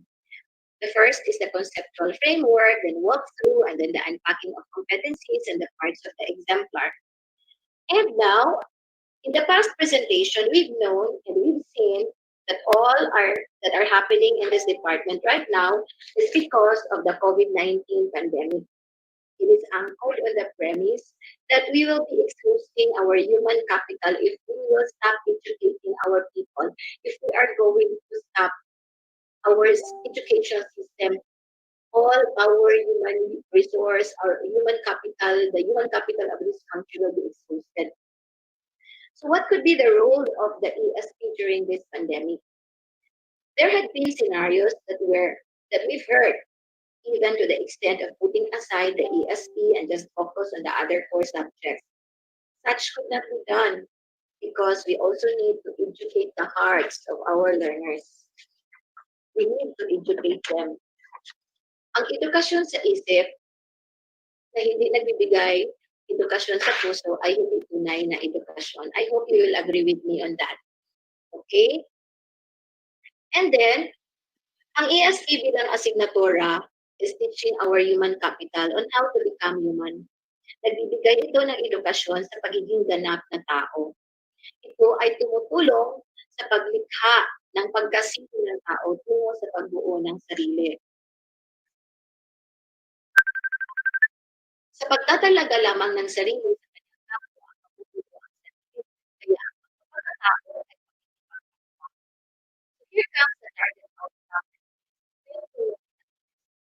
Isang kabataan na nagpapasya at tulos ng panalitan, tulos ng naglay nito ng isang pag-aaral, mayroon siyang mga kakayahang pagkaalaman, madagdagan ng pagkaasalan na magbibigay sa kanya kakayahan pagmamayan pagkatao, pagpasya na pagpapalagay at pagpapalagay mga kilos na Hala, hala, hala,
nasunod.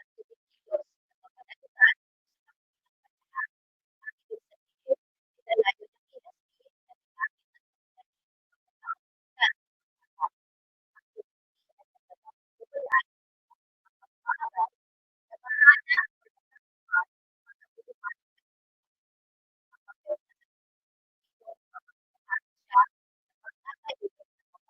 The time is 10 a.m.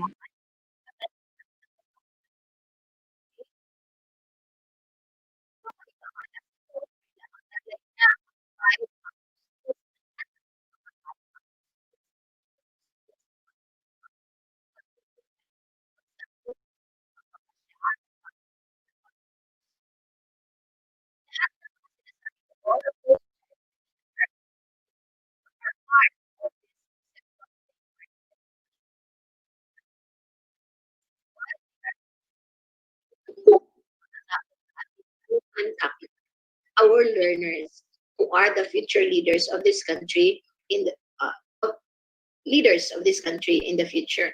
All right. So, lahat ng mga yun ay nakapaloob sa apat na tema. From kinder to grades 1 to 10. So there are 4 themes.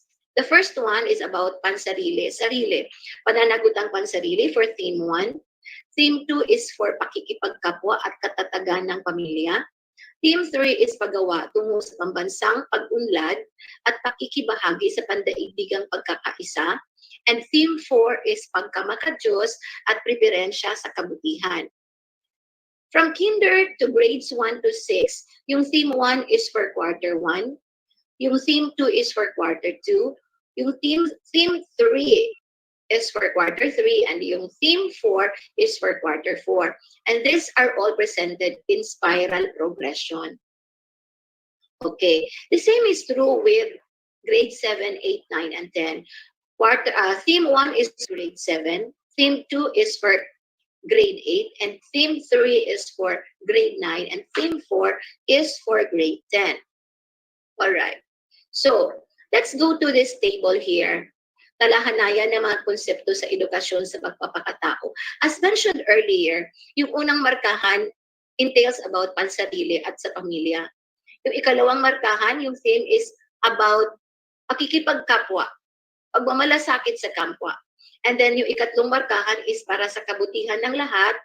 And then ikaapat na markahan or pang makabansa, yung ikatlong markahan. And then ikaapat na markahan, paggawa ng mabuti ay kinalulugdan ng Diyos. So for the first theme, that is for the family and self, and then for kapwa-tao yung second, and then ikatlo yung para sa bansa, and then para sa Diyos. All of these themes are being included in all the learning competencies in the first, second, and third quarters for each grade level rather. Okay, so let us look at this. Ito ang tema sa unang markahan. Sa baitang 7, ako bilang nagdadalaga. This is still about self. Baitang 8, pakikipagkapwa sa katatagan ng pamilya, still with the family and self. And then for ikalawang markahan, pakikipagkapwa-tao, tungkulin sa lipunan, makataong kilos. And then for third quarter, ang pagpapahalaga at birtud. Pagpapahalaga at birtud sa pakikipagkapwa, pagpapahalaga at birtud sa paggawa, pangunahing birtud, and so on and so forth. And then about Diyos ang sa ikaapat na markahan. Alright. Now let's go to the paraan ng, we are now with walkthrough of MELCs in ESP. As mentioned earlier, this is composed of the paraan ng pagpili ng MELCs, and then paano gamitin ang MELCs at ang pagtaluntun sa MELCs sa bawat key stage. Now let's proceed. Ano nga ba ang konteksto ng mga MELCs for the most essential learning competencies? Ano ang context? Why is there a need for us to have this MELC? Ito ay ginagawa upang matugunan ang mga pangangailangan sa pagtuturo, pagkatuto, or the teaching learning sa panahon ng krisis o emergency dulot ng mga kalamidad or pandemya. And this is what is happening right now. Okay? So ano ang mga MELCs? Ano yun? Mga lubhang mahalagang kaalaman, pag-unawa, kasanayan, at pagpapahalaga na dapat matutuhan ng mga mag-aaral sa panahon ng krisis, kalamidad, or pandemya upang maging produktibo at mapanagutang mamamayan. This is declared under the Declaration of Policy or the Section 2 of Republic Act 10533. Ano ang layunin ng mga MELCs? Ang layunin ng mga MELCs ay ituon ang pag-aaral ng ESP sa mga lubhang mahalagang kaalaman, pag-unawa, kasanayan, at pagpapahalaga ayon sa sitwasyon at yugto ng pag-unlad ng mga mag-aaral sa panahon ng krisis, kalamidad, or pandemya. Paano pinipili at paano nga ba pinipili ang mga MELCs sa ESP? For example, there have been presentations from those or by those speakers ahead of me about the pagpili ng mga MELCs. How were they selected? In the case of the ESP team, ginagawa nila ay yung pag-uuri kung essential or desirable ba ang bawat learning competencies. There was deliberation among them, and there was that declaration or pagpapasya, decision making, as to whether or not the identified MELC is pasok sa criteria. Okay, let us remember yung baitang or grades 1 to 6, binabawasan ang mga bilang ng learning competencies. And then yung grades 7 to 10, binabawasan ang mga paksa. Okay?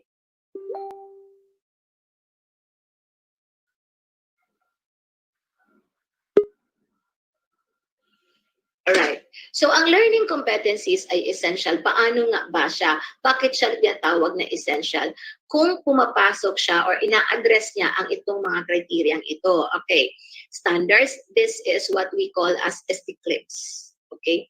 Standards for ST, and then letter C is concepts, and then life for L, and then priority for P, and school for S. Pag ang learning competency ay sumasalamin or sinasalamin ang mga pambansang pamantayan sa pagkatuto that addresses the standards. Pag ito ay may kaugnayan sa mga mahalagang konsepto sa ibang asignatura, it addresses the concepts. Pag ito ay nailalapat sa buhay, that addresses life. Pag ito ay lubhang mahalagang pag-aralan nila, ito kung ikukumpara sa ibang LC or lubhang mahalagang pag-aralan dapat nila kung ikumpara sa ibang LC, lalo na kung titigil sila sa pag-aaral sa susunod na taon, dapat itong i-prioritize. So, sa paaralan lamang ito matutuhan kung hindi nila ito matutuhan sa mga magulang at komunidad. So these are the criteria which will determine or which will help us decide whether or not a particular learning competency is really essential or part of the most essential competencies. And that was what they did in the central office. Kapag kulang o walang katangian ng mga ELC, hindi sila kasali. Alright.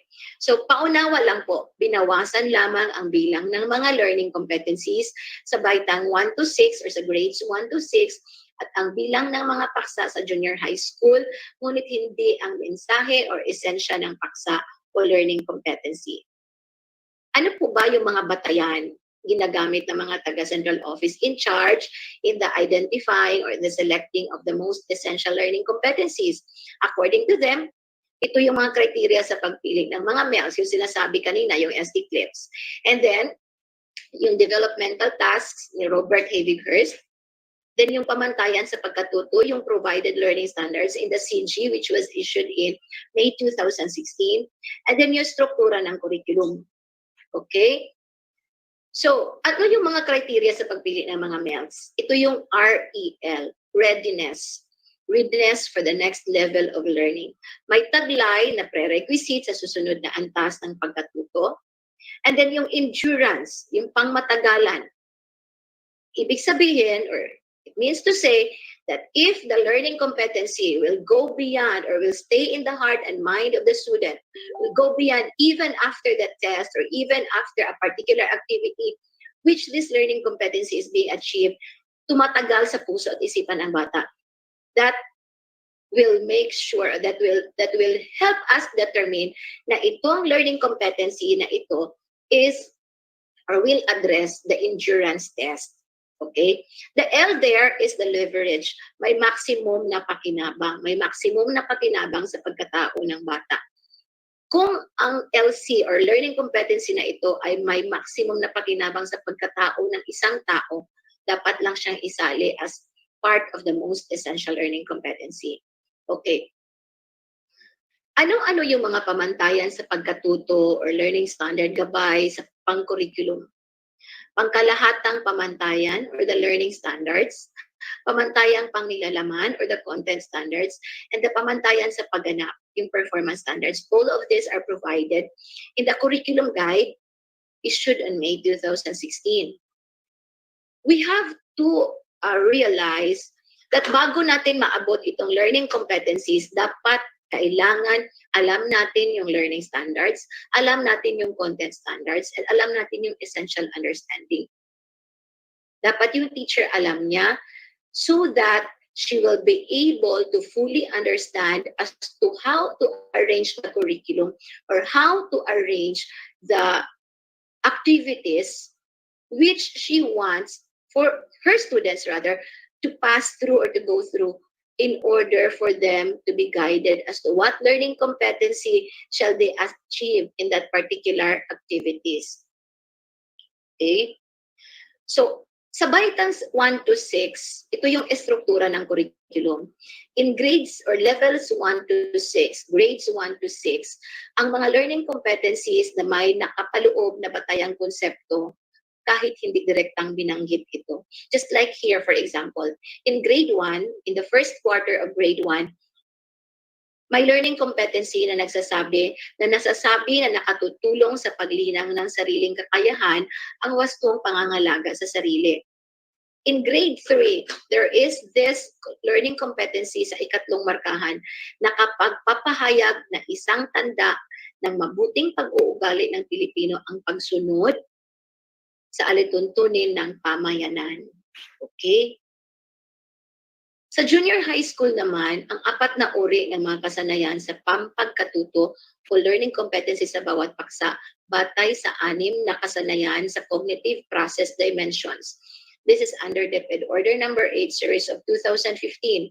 Policy guidelines, or this is entitled Policy Guidelines on Classroom Assessment for the K-12 Basic Education Program. So, andoon yung 6 cognitive process dimensions. Mga uri ng kasanayang nililinang sa bawat isa sa 4 na learning competencies at ang mga tanong na sinasagot ng bawat learning competency. So, for grade 7 to 10, ito yung mga learning competencies. Learning competency number 1, LC2, LC3, and LC4. Anong nandoon sa LC1? Knowledge. Ano yung guide question? Anong kaalaman ang kailangan upang maipamalas ang mag-aaral ang pag-unawa? For LC2, it entails comprehension, analysis, and evaluation. So ano yung guide question? Anong kasanayan ang dapat maipamalas tungo sa pag-unawa? For LC3, comprehension and synthesis, ito yung guide question. Ano ang pinakamahalagang mensahe na dapat maunawaan ng mag-aaral?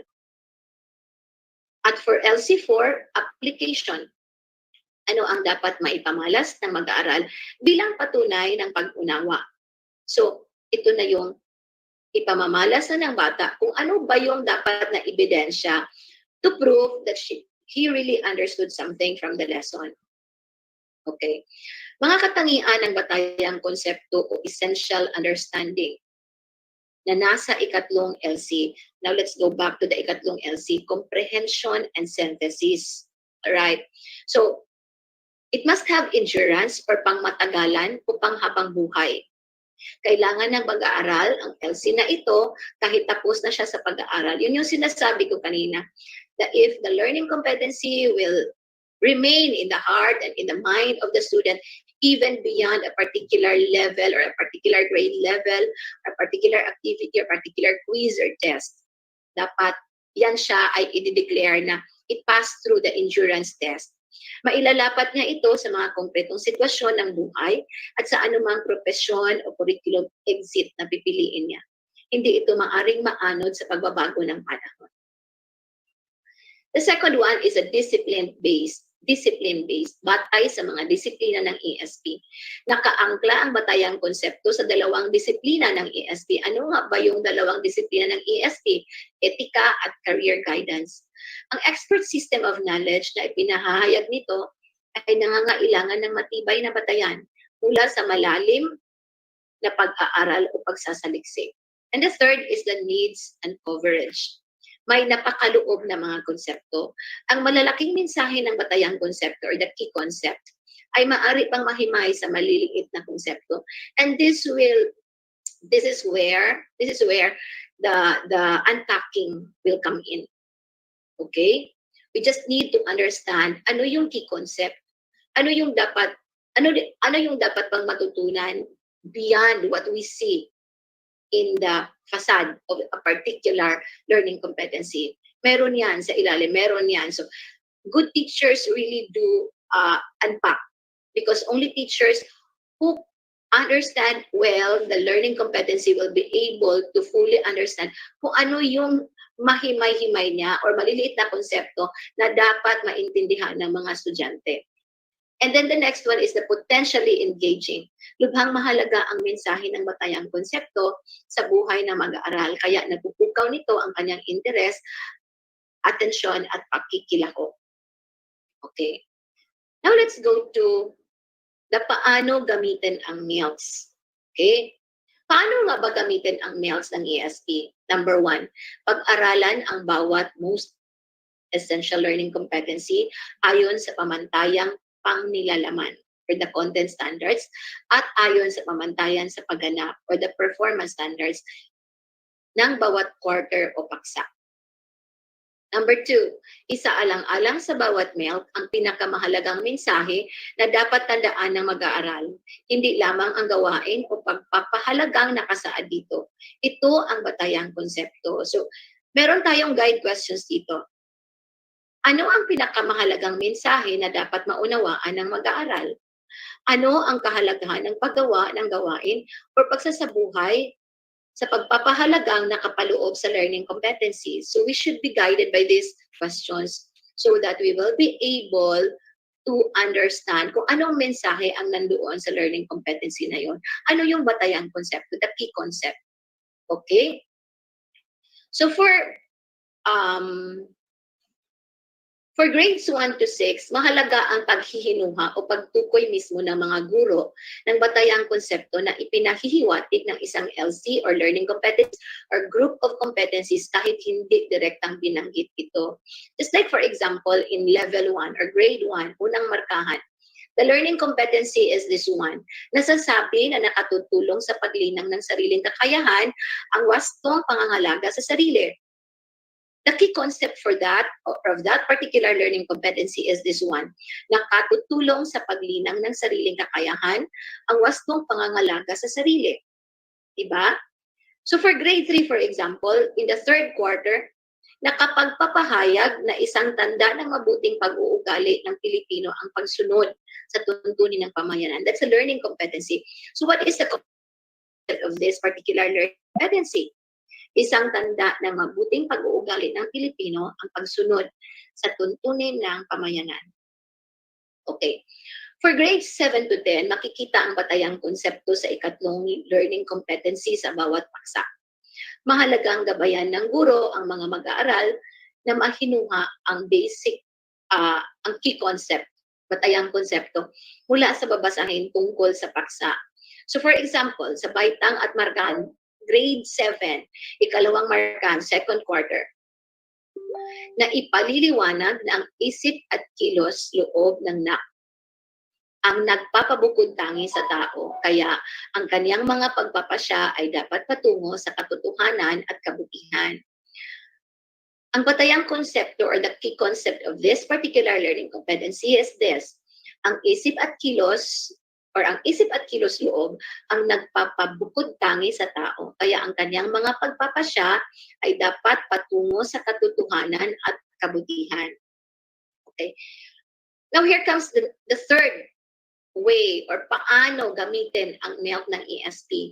The third one is bigyang prioridad, give priority sa pagtuturo at pagpili ng learning resources at paglinang ng batayang konsepto na nasa ikatlong learning competency ng paksa at ang ebidensya ng pagkaunawa nito.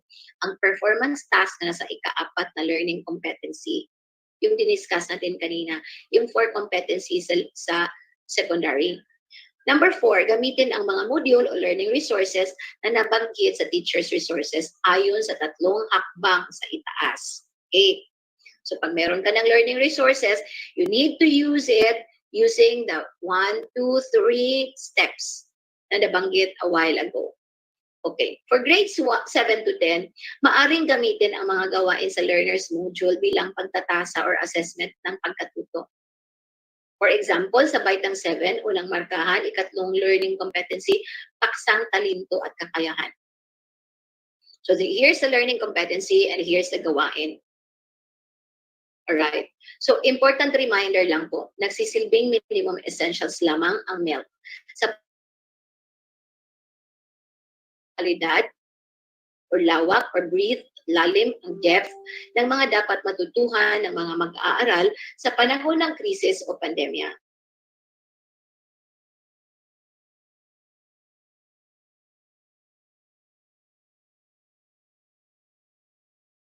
Ng ESP team sa central office, ang nangyayari po doon, merong mga learning competencies na na-enhanced or binago, merong niribisa upang pagbutihin ang pagkakalahad, merong mini-merged or pinagsama. For example, dalawang na ipahahayag ng ikalawa ang diwa ng una. And then merong dinadrop, isinasantabi, LC na hindi sinama sa mga MELC dahil hindi naman ito prerequisite sa mga nauna o sumunod na LC o naulit lamang ito sa katulad na LC. So, in summary, there are 3 things that happened to the previous LCs in the curriculum guide of May 2016. Merong na-enhance, merong na-merge, merong na-drop. Okay? So here is now the chart. Chart ba ito? Or tape, ang tawag nito? Graph, rather. Okay. Comparison between the MELC and the learning competency na nasa curriculum guide, May 2016, yung curriculum guide in May 2016. The red ones are the number of MELCs na gagamitin natin for 2020-2021. So remember, ang MELS ay gamitin lang during this pandemic. And most probably, we will be using it within the school year 2020-2021. That was emphasized in the briefer ng MELS. Okay? Yung learning competencies na nasa CG or the curriculum guide of May 2016 are being represented by the yellow ones. Okay? So as you can see, for grade 1, there were 21, but in the MELC now, there are just 17. In grade 2, there were 24, and then sa MELCs ngayon, meron na lang 23. For grade 3, there were 17, ngayon 17 na lang. 22 sa grade 3, and then 17 na lang ngayon. And notice that in number 4, hindi nawawalan or hindi naman nadadagdagan. 13. For grade 5, 31 down to 27 rather. For grade 6, 13 down to 12. Then for grade 7, 64 to 44. For grade 8, 64 to 52. And then for grade 9, 64 to 51. And then for 64, from 64, for grade 10, nagiging 56. So notice na maraming nawawala sa 7, 8, 9, and 10. As mentioned earlier, binabawasan yung paksa. Binabawasan yung paksa sa secondary for grade 7, 9, and 10. Alright. So ito yung detalye. Bilang ng binago, pinagsama, isinantabi ng mga MELS. This will be provided naman to the trainers who will be doing this in the SDO level. So for example, in Baitang 1, in level 1, in grade 1, there were 21 in the May 2016 curriculum guide. Walang binago, walang pinagsama, pero may isinantabi. So there are only 17 number of MELS, total number of MELS for the school year 2020-2021. And the percentage compared to the previous CG, 81% of MELS are being carried over from the CG of May 2016. So another example, for grade 3, there were 22, walang binago, walang pinagsama, pero may isinantabi, naging 17 na lang. Alright. For grade 2, there were 23, may binago. Curriculum, learning competency 9, 10, and 11, binago siya, ni-revise lang siya, pero walang pinagsama, walang isinantabi. So it makes 23 MELCs for grade 2. Alright. For grade 7, walang binago, walang pinagsama, pero maraming sinantabi. For grade 8, walang binago, walang pinagsama, pero maraming isinantabi. For 2016, alright, wait for a while. Mahalagang paunawa, sa paggamit ng MELCs ay nakaayon sa nakapanahong krisis o pandemya. Ang mga MELC ay magsisilbing minimum essentials, ngunit hindi dapat isakripisyo ang kalidad. This has been mentioned earlier, the lawak and the lalim ng mga dapat matutuhan ng mga mag-aaral sa panahon ng krisis o pandemya. Kaya inaasahan pa rin ang pagpupusa, dedikasyon at commitment ng mga guro, gabay ng mga tagamasid at pagpapatupad ng mga MELC na ito. So here's another example for grade 1. Pamantayan sa pagkatuto, anong ginawa ng mga members of the deliberating team doon sa central office? For example, tungkulin sa aking sarili at pamilya. Ito yung learning standards. And then for the first quarter, merong learning competency na nakikilala ang sariling gusto, interest. Look at this, pinanatili ito. Ang dahilan is tumutugon sa mga criteria ng endurance. And when you say endurance, na-mention na yan kanina, yung mga learning competencies that remains in the heart and mind of the learner, even beyond a particular test or a particular quiz or particular activity. Okay? Now let's go to the unpacking of competencies. Much have been said about the unpacking of competencies. I am so sure that a lot of my co-supervisors in the CLMD have mentioned already about unpacking of competencies.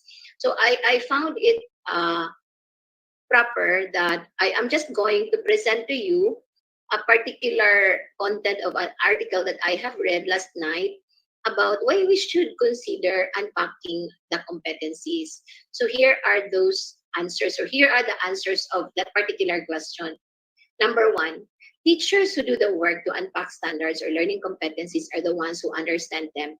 Meaning to say, yung mga teachers na gumagawa ng unpacking, medyo sila yung mas lalong nakakaintindi doon sa particular learning competencies na yun. Understanding all of the standards learning competencies helps teachers wisely choose the essential or power standards. Identification of the depth of knowledge required of the standards leads to more thoughtful lesson design.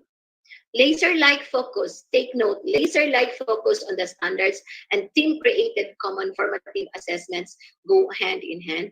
And then the unpacking process keeps the focus on all students learning at high levels. Why? Because parang the competencies are given in a staggered basis or inuunti-unti, hinahati-hati, hindi siya involved. So if the teacher has the capacity of unpacking, let the teacher do the unpacking or let her unpack, because that will benefit or that will redound to the benefit of the learners. These are the suggested steps in unpacking learning targets or learning competencies. Suggested lang po. Number one, read the standards as a team. So work with your co-teachers. And then circle the verbs,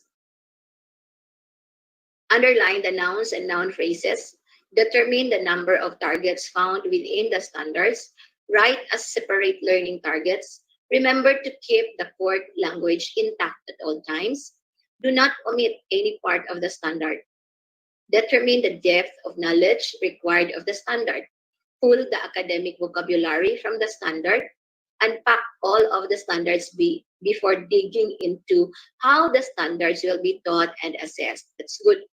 Read all of the unpacked standards to determine the standards you will prioritize. So I hope this will help us in the process of unpacking our learning targets or learning competencies.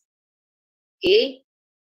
Now let's go to pagtatalunton sa bawat parts of a lesson exemplar. All right. So in the previous activity of the CLMD last week, we had our orientation in the development of learning resources or on the development of learning resources that was given by Dr. Almasan. And these are the parts of the lesson exemplar, which was also part of the discussion which was made by Dr. Almasan. So for the benefit of those who were not there in that particular orientation, may I now present the parts of the lesson exemplar. As you can see, the lesson exemplar is just like a detailed lesson plan. Meron siyang pamantayang pangnilalaman, meron siyang pamantayang pagganap, meron siyang kasanayang pampagkatuto or the learning competencies, meron siyang pangunahing konsepto or key concept. So it should be written in the template, all this information about these standards. And then layuning pagkatuto, mayroon siyang objectives, meron siyang nilalaman. Under this nilalaman are the references and the resources. Okay? Pamamaraan ng pampagkatuto. Under it are the panimulang gawain or pagsasanay, balik-aral, paganiyak. And then mga gawaing pagpapaunlad, huwarang paggawa or the gawin ko part. And then pinamatnubayang pagsasanay, gawin natin, guided activity, and then paglalapat, yung gawin mo, application. And then there is that evaluation, then kasunduan or assignment or takdang aralin, and then pagninilay-nilay, content of which or content of the pagninilay-nilay, ito yun. Ito pa din, parang sa detailed lesson plan, bilang ng mag-aaral na nakakakuha ng 80% sa evaluasyon, bilang ng mag-aaral na nakakuha ng score na mababa sa 80% at binigyan ng karagdagang gawaing pang-remedial, mabisa ba ang mga araling pang-remedial, and so on and so forth. And then your name, and then the school and the division below. Alright, yun siya ang part ng lesson exemplar. So with that, I would like to quote Martin Luther King when he said, or Jr., when he said, somewhere along the way, we must learn that there is nothing greater than to do something for others. So all of us here are destined to do something for others. And I would like to congratulate all of us because we have done such noble action or act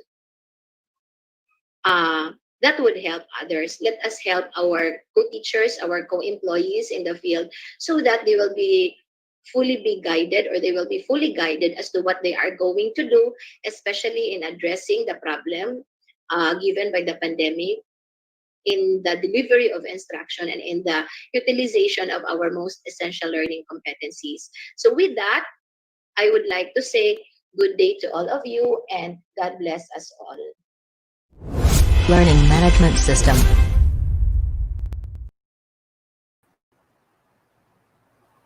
Ayan, thank you very much po, Dr. Maria Shelo D. Estrada. At this point, to give us the recap for the afternoon session na nangyari po kahapon, we were joined live by the Public School District Supervisor mula sa Malita South District. Joining us live is Ma'am Irma Sulpot. Hi, Ma'am Irma! Hi! Good morning, Prof. Good morning po, Ma'am Irma. Kumusta po kayo? Hello! Okay lang, laban lang. Yes, that's the spirit, laban lang. And I believe na ibibigay niyo po ang recap. So you go ahead, ma'am. Give us the recap from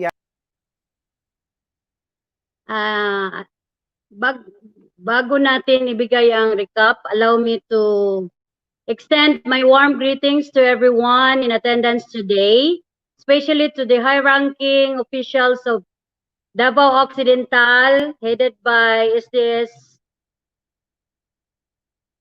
Sir Lorenzo and Ma'am Jinky Ferman. So my task is to give you our recap in the afternoon session yesterday.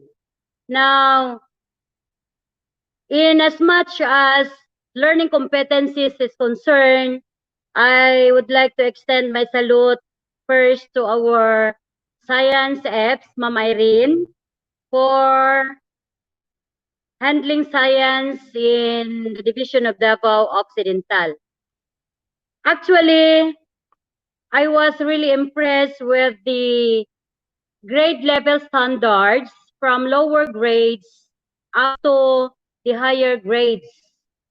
Now, learning competencies were presented and dissected in yesterday's discussion.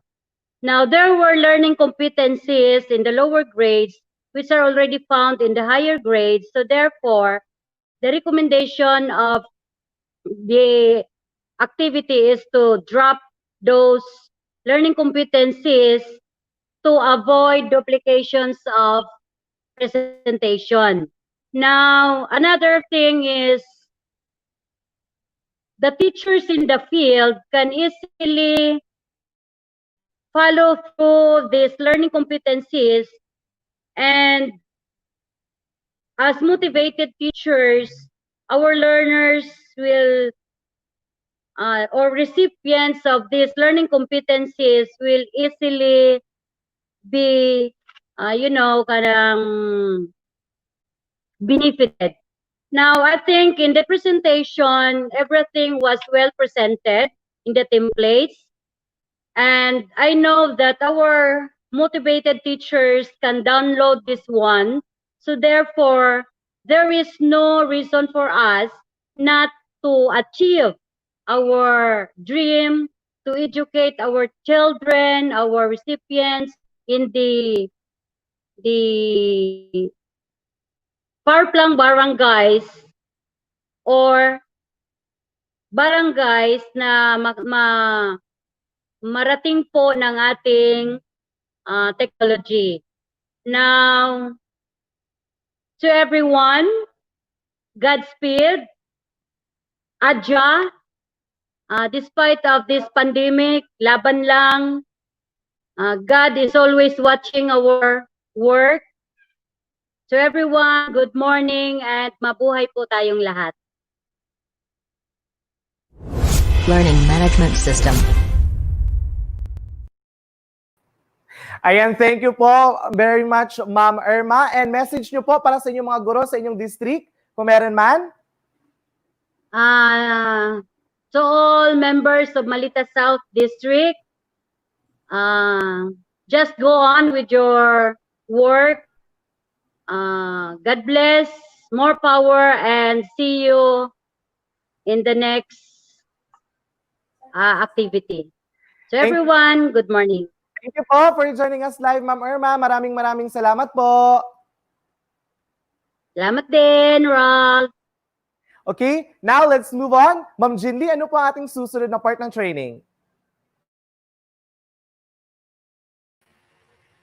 Yes, Sir Ralph. At this point in time, let's move on to the next walkthrough of the most essential learning competencies in EPP, TLE, and TVL to be facilitated by our Regional Education Program Supervisor in EPP, TLE, and TVL. Ladies and gentlemen, let's welcome Dr. Pedelina O. Huevos. And she will be introduced by our Division Education Program Supervisor in EPP, TLE, and TVL. Let's welcome Ma'am Aurora Miliurida. Learning Management System.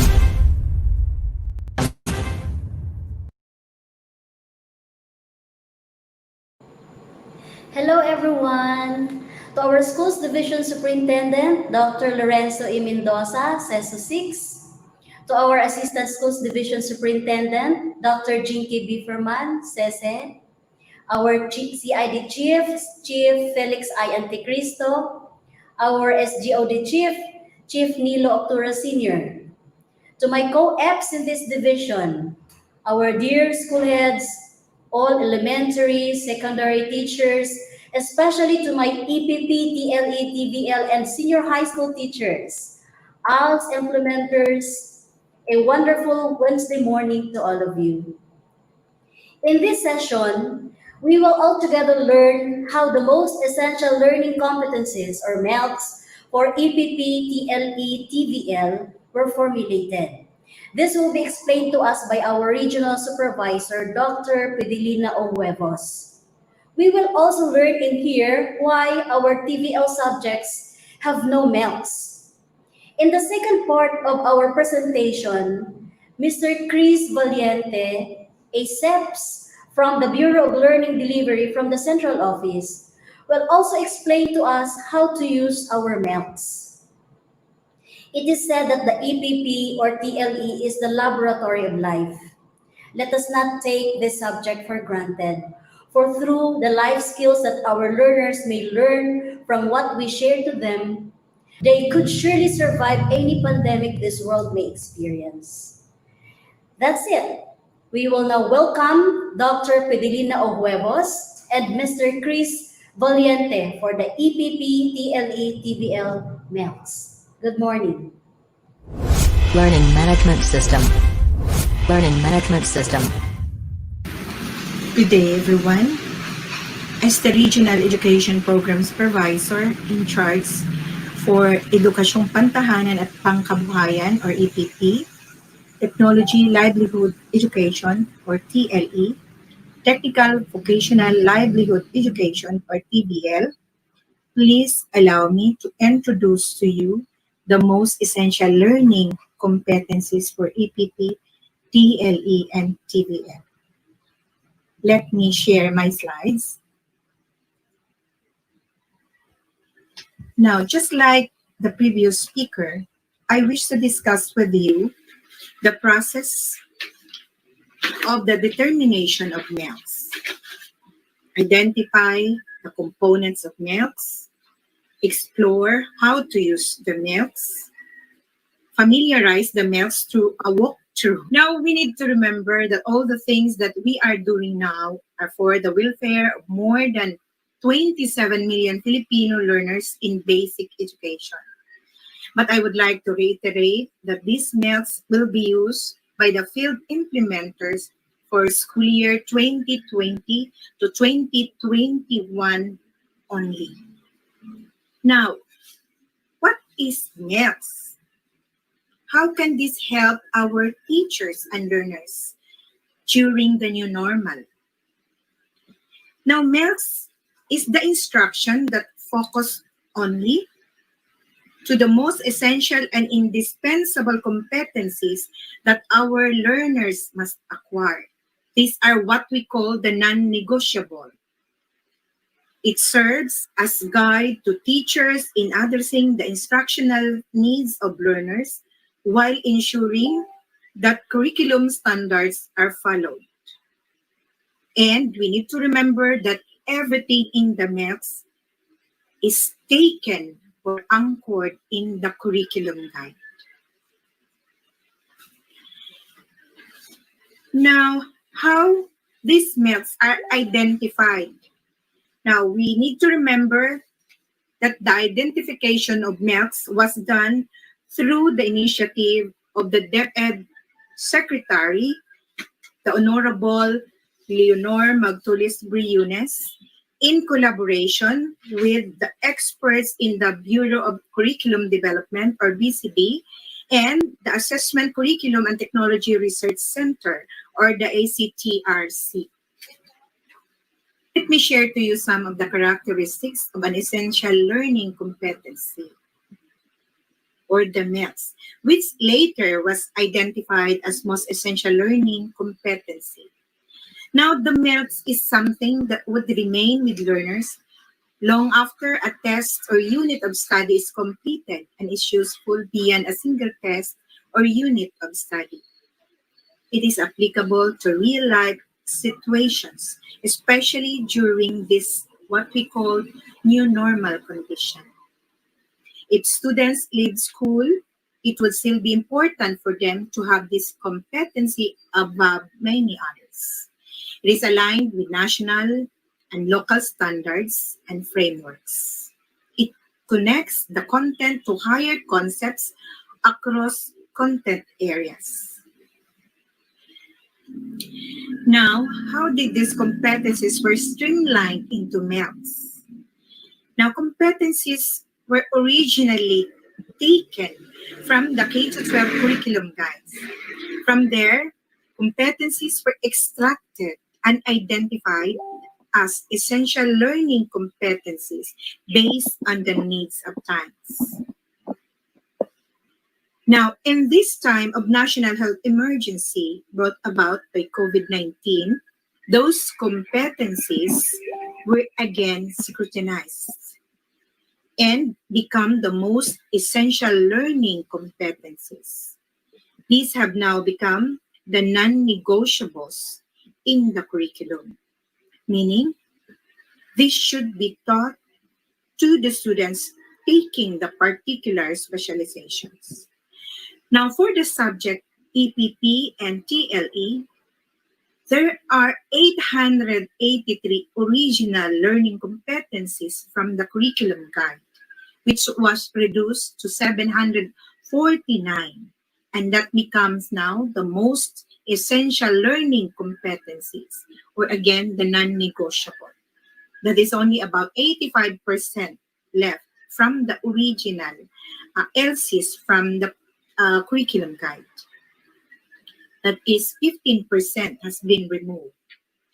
For the TVL specializations and the SPTVE, or Special Program for Technical Vocational Education, there are around 95 specializations, and more learning competencies are here because it comprises 4 components, which is the home economics, or HE, the industrial arts, or the IA, and the information and communication technology, or ICT, and the agri-fishery arts, or AFA.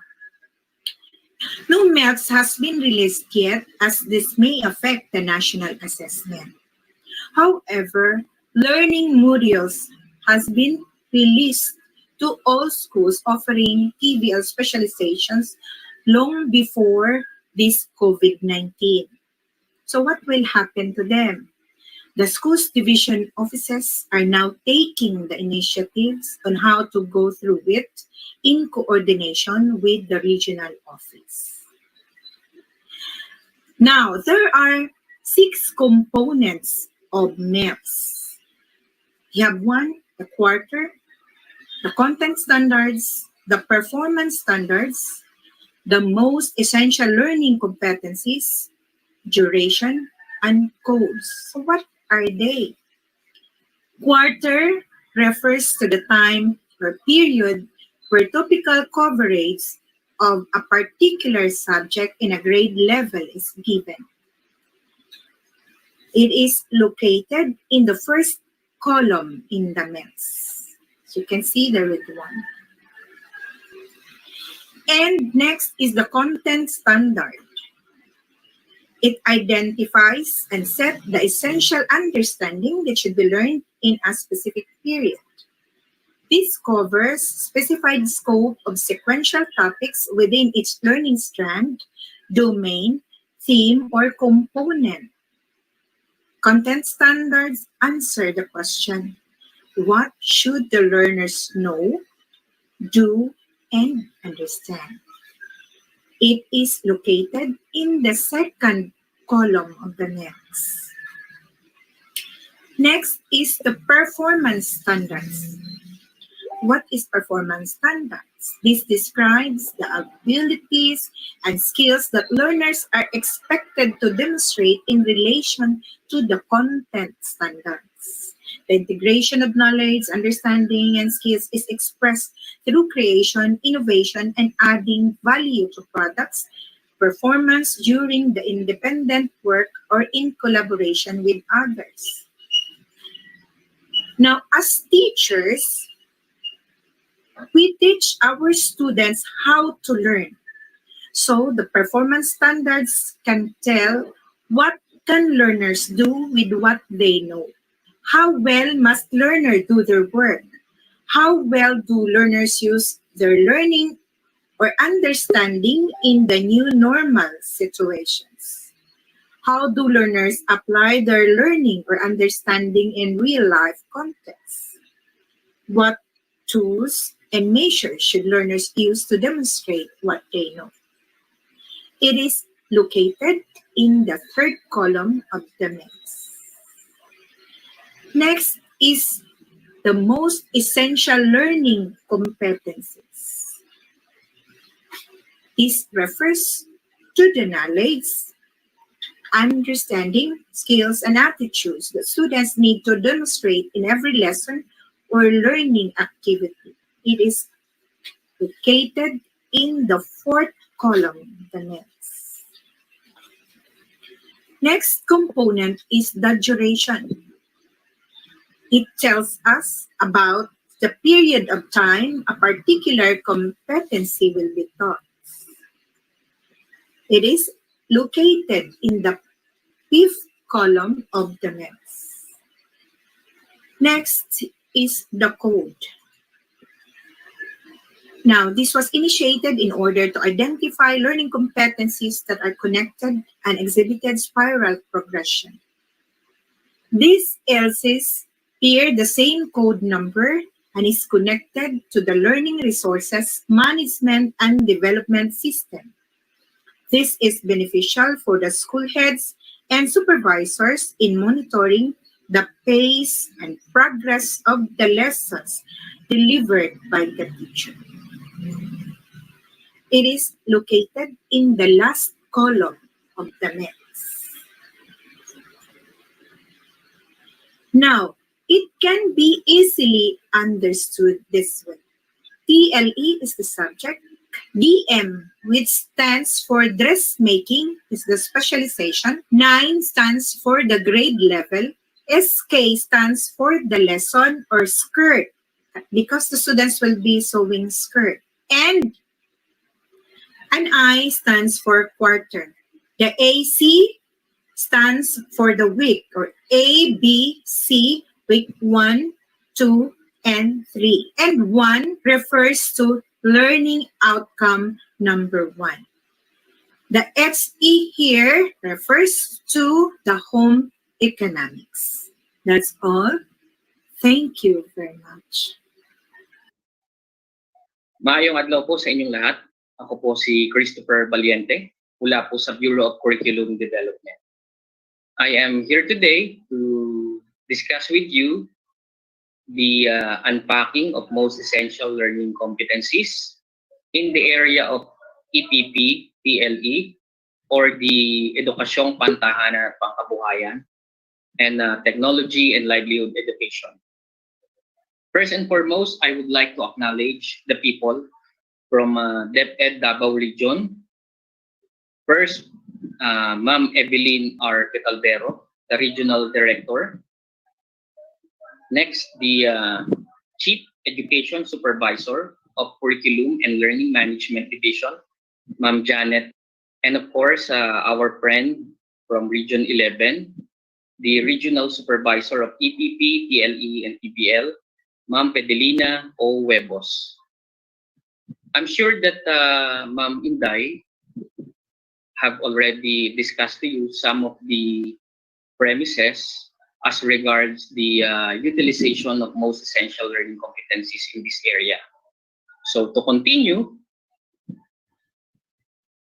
there are MELCs that have broad stroke competencies which expected to be unpacked by the teachers. So in our examples here, drawn from the MELCs of grade 6, so we have here buys and sells products based on needs. So if you will unpack this MELCs, it will give you define needs and wants. We also have identified the needs of the community. And we also have here develops a product. Next, sells products based on need demands in school and community. So if you will unpack these MELCs, it will give you prepares costing of product, compute for markup price, decide the selling price. And in our last row, we have here enumerate sources of family income. So the unpacked MELCs for this will be sell products based on community needs and demands, explain family income. We also have discussed the importance of income and enumerate sources of family income. So in the succeeding slides, I will show you the detailed way on how to unpack the most essential learning competencies. So in our example here, this particular curriculum guide is the curriculum guide of agri-crop production. So just to give you an information that we really don't identify MELCs for the specialization subjects because it might have an impact on the national certification. And although we have some suggested specializations, I think that will be discussed later by Ma'am Huevos. So to continue, our target competency was from the unit of competency lesson 8, caring and maintaining crops. So ang learning outcomes po natin ay apply pest control, and our target learning competency is perform monitoring of pest incidents based on prescribed procedure. So in unpacking a certain competency, so we have to consider the codes and the content. So if you will notice sa code ay this particular LO and the learning competencies, meaning LO1 hanggang dun sa 1.5, ay ituturo po natin ng second quarter, weeks 1 to 5 as per coding. And to elaborate this further, let me show you the slide. Okay. So kung makikita po natin, kung papansinin po natin mabuti ang ating learning competencies, some of the contents was not actually present doon po sa ating learning competencies. So again, our target is perform monitoring of pest incidents based on prescribed procedure. So this will be taught for second grading, weeks 1 to 5. So I know in the field, ang ginagawa po natin ay budget of work. But in my suggested format of how to unpack learning competencies, ito po ay tinatawag nating calendar of learning objectives. Because yung hindi pa po na-unpack na learning competency, tinatawag po natin siyang terminal objective, and then the unpack learning competency ay pwede po natin siyang tawaging enabling objectives. So here in our calendar of objectives, kung makikita po natin,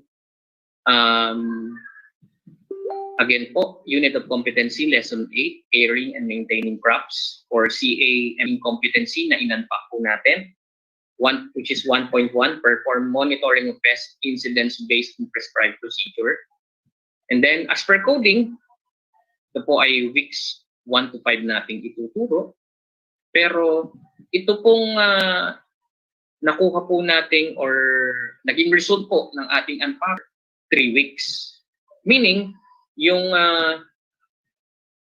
first 3 weeks, yung A to C, ay ito na po ang ating ituturo. Ito pong ating learning objectives. So, ang atin pong content, kung makikita po natin, ay nag-reflect na po siya dito po sa ating learning objectives. So, if you will elaborate this further, ang second grading po ay nagsisimula sa 3rd week of August. So, kung makikita po natin yung duration o yung hours per day, yung mga madadali na learning competency, like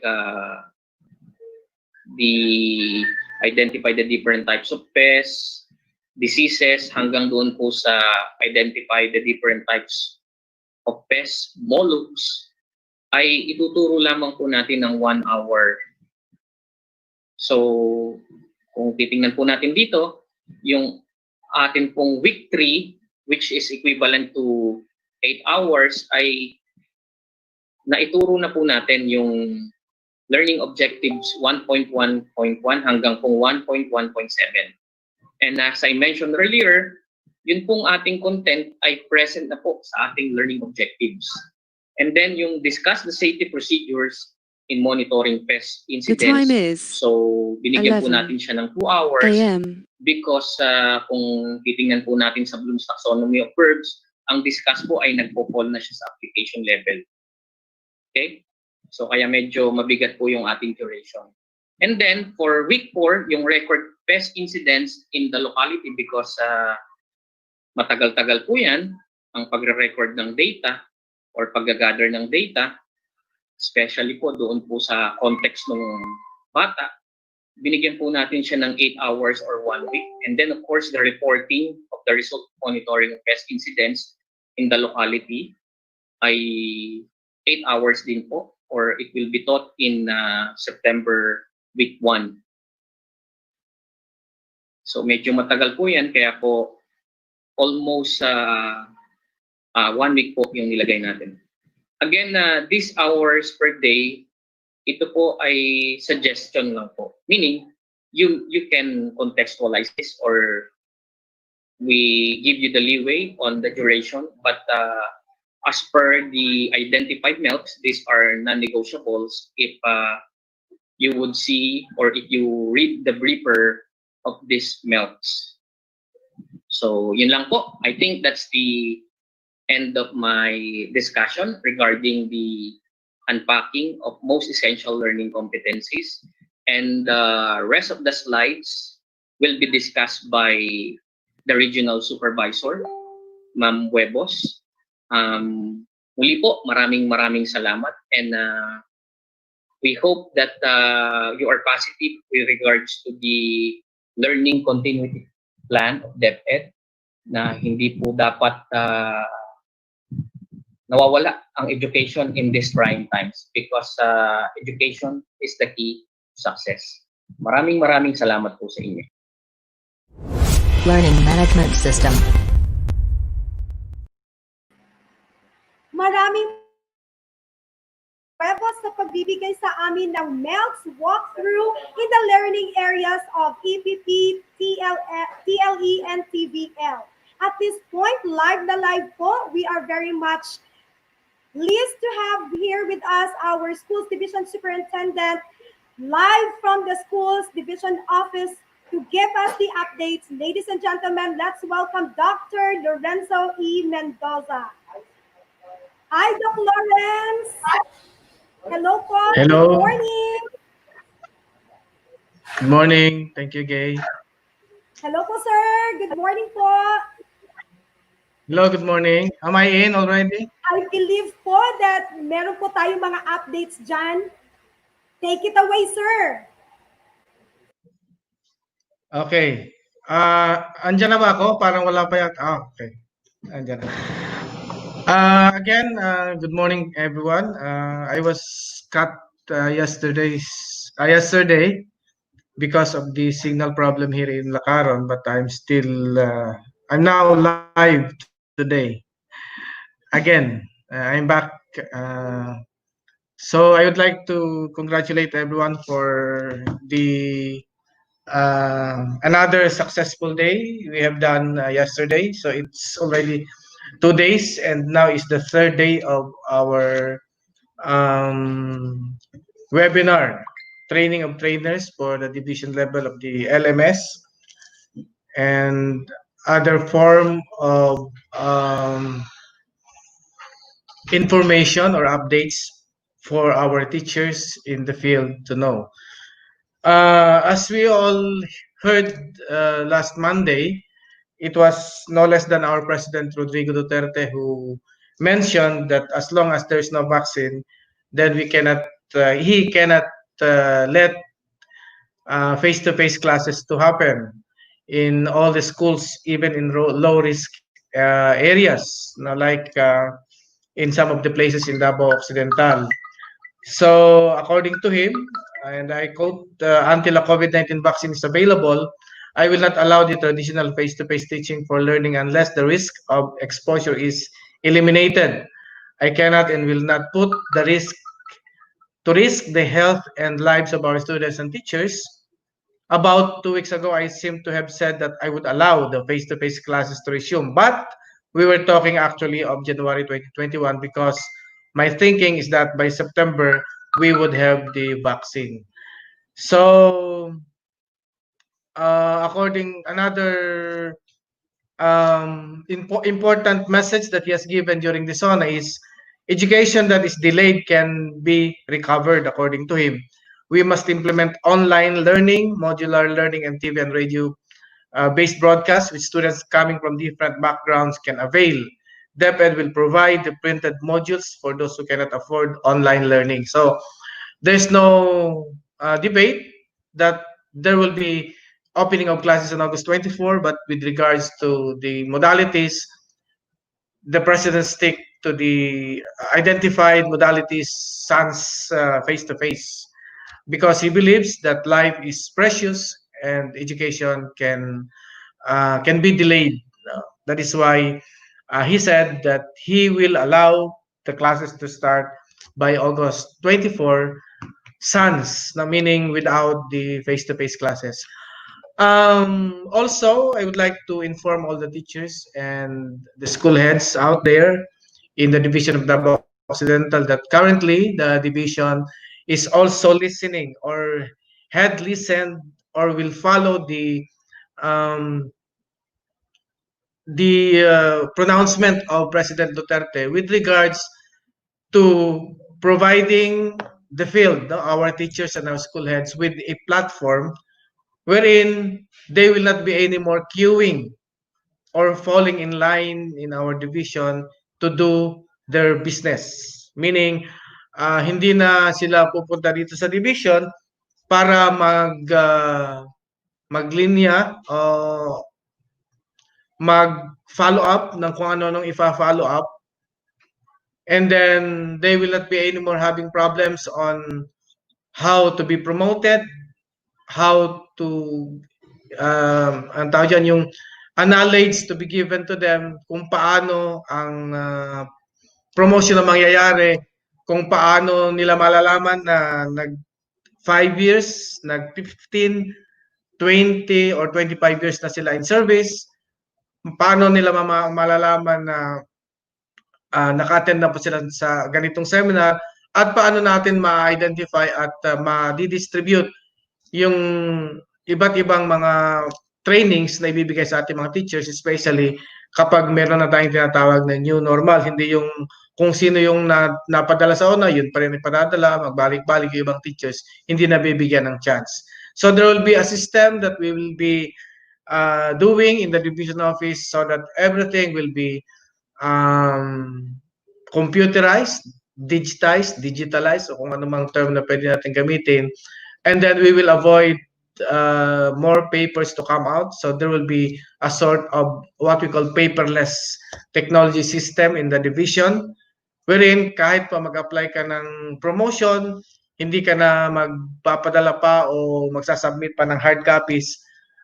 Kung magsasubmit ka man lang ng hard copies, yun na lang is for ang tawag dyan, para na lang for the purpose of merong isang kopya na pwedeng itago, kasi kapag nawala yung mga ang tawag dyan, nasira yung system, meron pa rin makikita na hard copy. So meaning, ibig sabihin, there will be what we call a system that will allow us to submit all our requirements online, and then there will be a system also that will happen wherein the teacher will just log in and he will be knowing all the information that he need to know.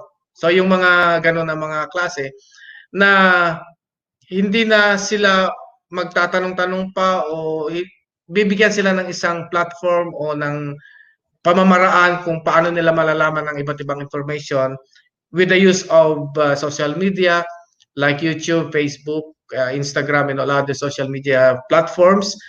And kung hindi naman mararating ng internet, ay meron tayong pamimigay ng mga flash drive o DVD tapes, no, DVD disc, para yung mga information na kinakailangan nilang malaman ay malaman nila kaagad. So, and then another information in the future is that we will have our functional website, no? So magkakaroon tayo ng functional website wherein lahat ng mga information, lahat ng mga forms, lahat no, ng mga updates, doon yung makikita lahat doon sa ating website. At saka itong halimbawa yung mga footages, yung mga video na na-save natin for the sa ginagawa natin mga webinars, ilalagay din natin yan sa website para anytime they can go to our website and they can download, no, kung gusto nila na magkaroon sila ng sariling kopya. So kasi sa akin, we cannot have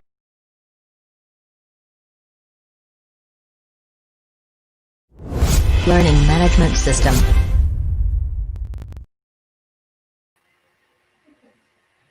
Ayan po, our Schools Division Superintendent, live from the Schools Division Office. Sir? We cannot have committed teachers, committed school heads when you are not also thinking about their welfare. So meaning, mas magiging masaya ang kanilang pagtuturo, mas magiging masaya ang kanilang pagiging school heads kung tinitingnan natin yung kanilang welfare, kung yung dapat na promotion na maibigay sa kanila, dapat na increase ng salary in terms of yung tinatawag nilang every 3 years na pagbibigay ng increase sa kanilang sweldo ay ating mabibigyan, dahil nga sabi nila a happy division people personnel will also give effective and efficient service to the field, to the school heads, and a happy and satisfied school heads will also make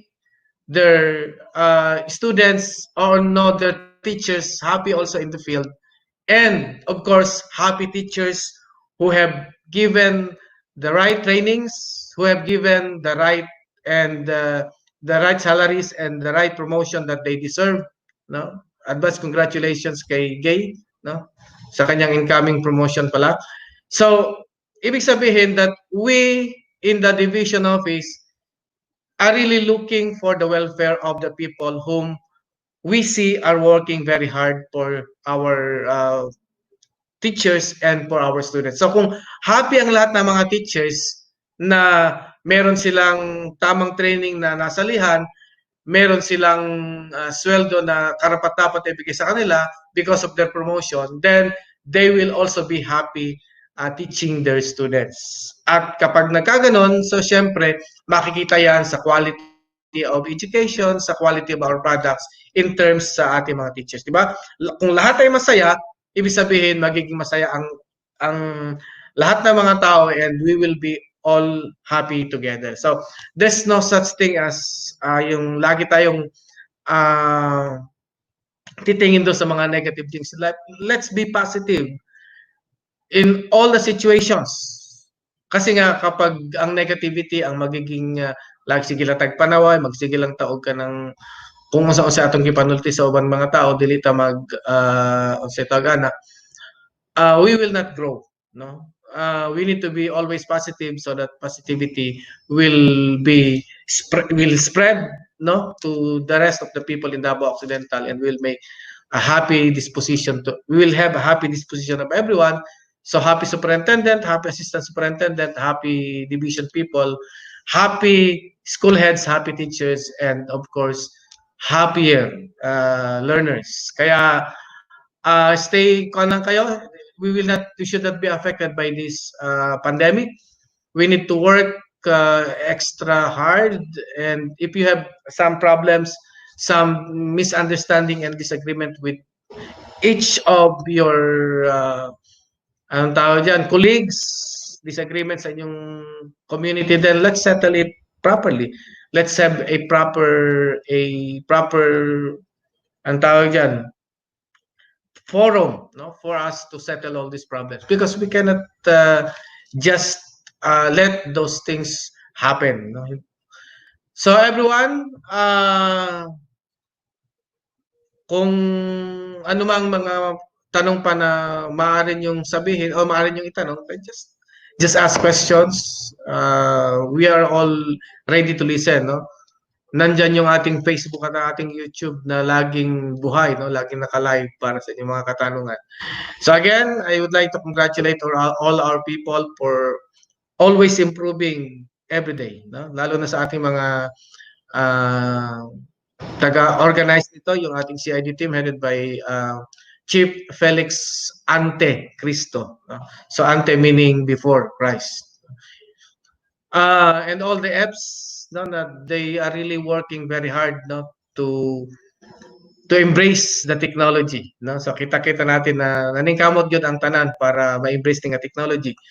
And then of course to the technical working group na andyan lahat, no? Si Gay and si Ralph, no, sa kanilang magaling na pag-host, si Director Benjan, si IT Chief or IT Officer natin na si James, no, sa lahat-lahat na nandiyan, si Molly, si Brian, si King, si Carses, sino pa na hindi nabanggit, baka umiyak dyan na hindi siya nakasali.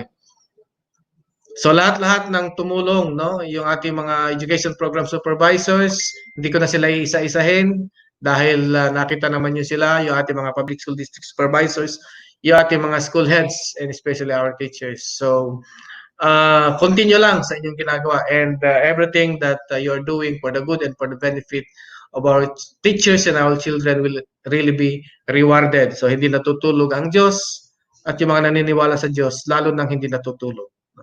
Pero kung naniniwala kayo sa ibang Diyos, then matulog na lang kayo. Ano pa? So siguro nasabi ko ng lahat, and bukas babalik ulit ako para sa huling parte ng ating last anong tawag dyan, last day of the training, and I hope that you will learn much and you will continue to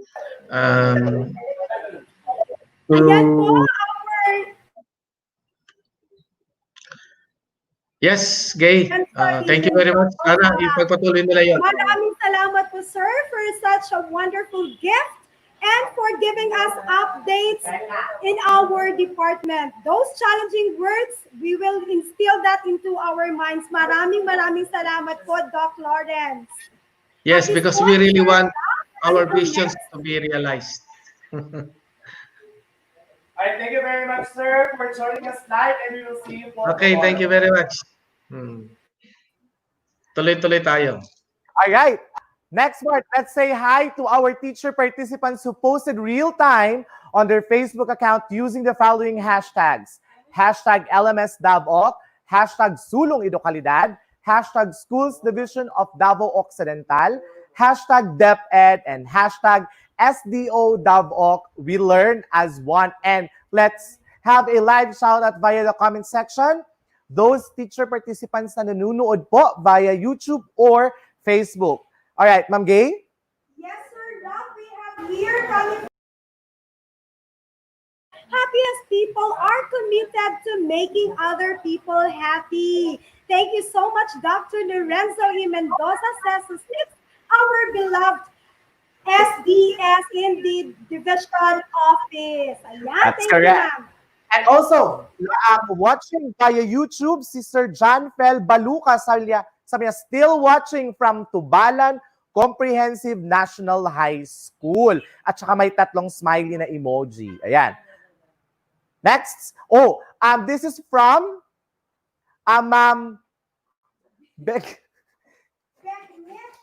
Eliban. Sabi niya, good morning from NCR. Wow! Wow! Meron tayong viewer from NCR. Thank you po. Next. Ayan. And po, also watching us live via YouTube, we have Mr. Benley Basilisto, one of the the faculty members of the Senior High School Department of Mariano Peralta National High School. Sabi niya, good morning, watching live from Mariano Peralta National High School. So thank you very much, Sir Benley, for watching us real time. Now, Ma'am Gay? Yes po, Sir Ralph. We have also here, coming from Ma'am Sally Coronado, sabi niya, still watching from Laccaron Elementary School. Good job, Schools Division of Davao Occidental. Maraming salamat po. Alright, thank you, ma'am. We We have another one. To Ma'am Glendon May Ramirez. Good morning, everyone watching from Lagumit Elementary School, Malita South District. Hello po, good morning. At sana po ay mamayang hapon manunood pa rin po kayo as we continue our training. Yes, we have still here from Sir Denan Carino. Sabi niya, we are all actively participating virtually from here in Mabila Central Elementary School, all the way from Bugsay, Sarangani District. Yay! All right, we have another one from Ma'am Cheryl Camilas Panugao Ibanez. Sabi niya, hello po, still watching Tador and Masaglang Elementary School, Kiyubog Don Marcelino. So hello po sa inyo, ma'am. Yes, Sir Ralph, we have here from Sir Reynaldo Ariate. Sabi niya, thank you sa magandang message. Sir, I think it's for Doc Lawrence. Mabuhay po kayo and keep safe po. Kayo din po dyan. Keep safe. Ayan, we have another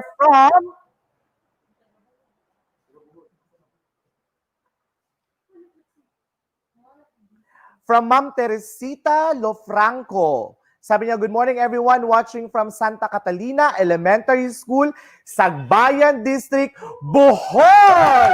Woo! Si Ma'am Teresita po ay nanunood via YouTube. So thank you very much. Daghang salamat, ma'am, for watching. We have another one. Yes, Sir Doc. And sabi niya, good morning, ma'am, from Balut Island. Wow! Hello po sa lahat dyan sa Balut Island. Okay, another. We have here from Ma'am Anesita Hitalia. Sabi niya, hello, ma'am, good morning. Watching from Cabalantian Elementary School, Santa Maria East District, together with their PSDS, Dr. Ladislao T. Agawin. Good morning po dyan sa lahat. Okay? Alright, also we would like to say hi sa ating mga personnel, both from DepEd Central Office na nanunood ngayon, and of course, our personnel from DepED Region 11. Thank you very much po for watching our training.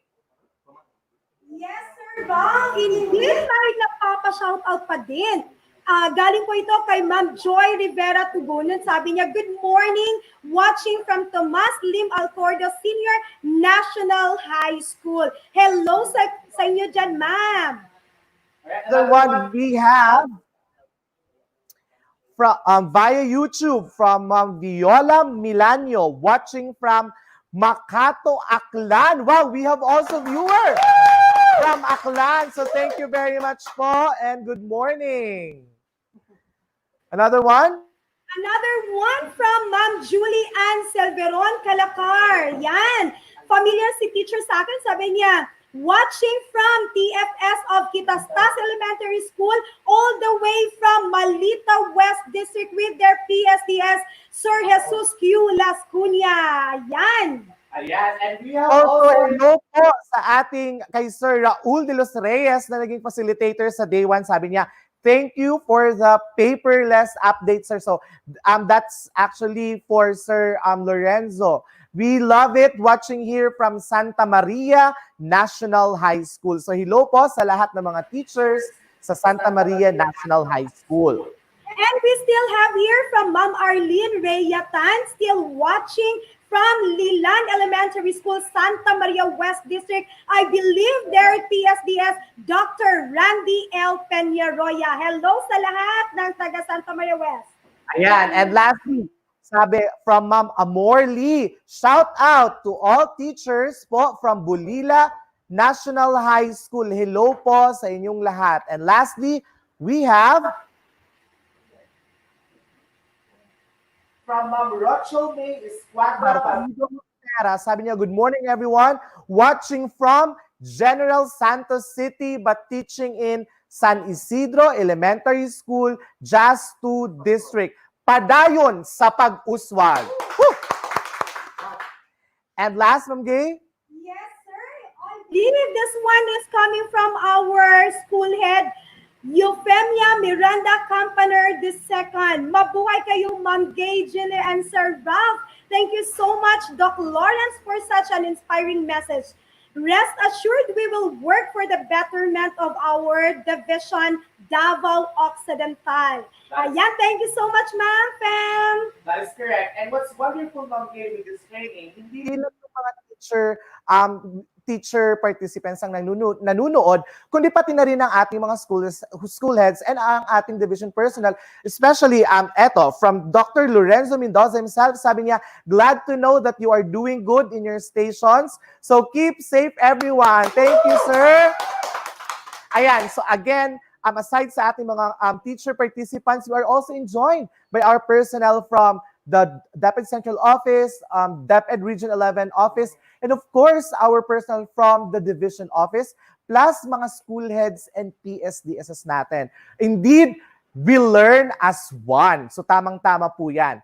So we will continue the shout out this afternoon. Just don't forget to use on your social media posting the following hashtags. Hashtag LMS Davao, hashtag Sulong Edukalidad, hashtag Schools Division of Davao Occidental, hashtag DepEd, and hashtag SDO Davao Oc. We learn as one. Okay, Sir Ralph, let me remind all our viewers and our teacher participants to please post on your respective social media, and then do not forget also to post your comments or your questions regarding the topics we've done. Kaninang morning po, kindly put that one on the comment section together with your full name, name of your school, and name of your district. Again, on the comment section, you can put down your full name, name of your school, and your district. Alright, at nagpapashoutout din po mula sa admin office. Sa division office po. Hello po. Thank you very much for watching. Alright. Now, Ma'am Gay, do we have now the attendance link para po sa ating teacher participants? Sir Ralph, we have here for our day 3 attendance link. It will be posted later on po. Oscillator na lang. Yes po, Sir Ralph. Alright, so I guess We are done for the morning session, Ma'am Gay. Tama ba? Yes po, Sir Ralph. So at this point, All right. Ay, hello. Yes, sir. May nakalimutan nga pala akong pasalamatan. Sorry.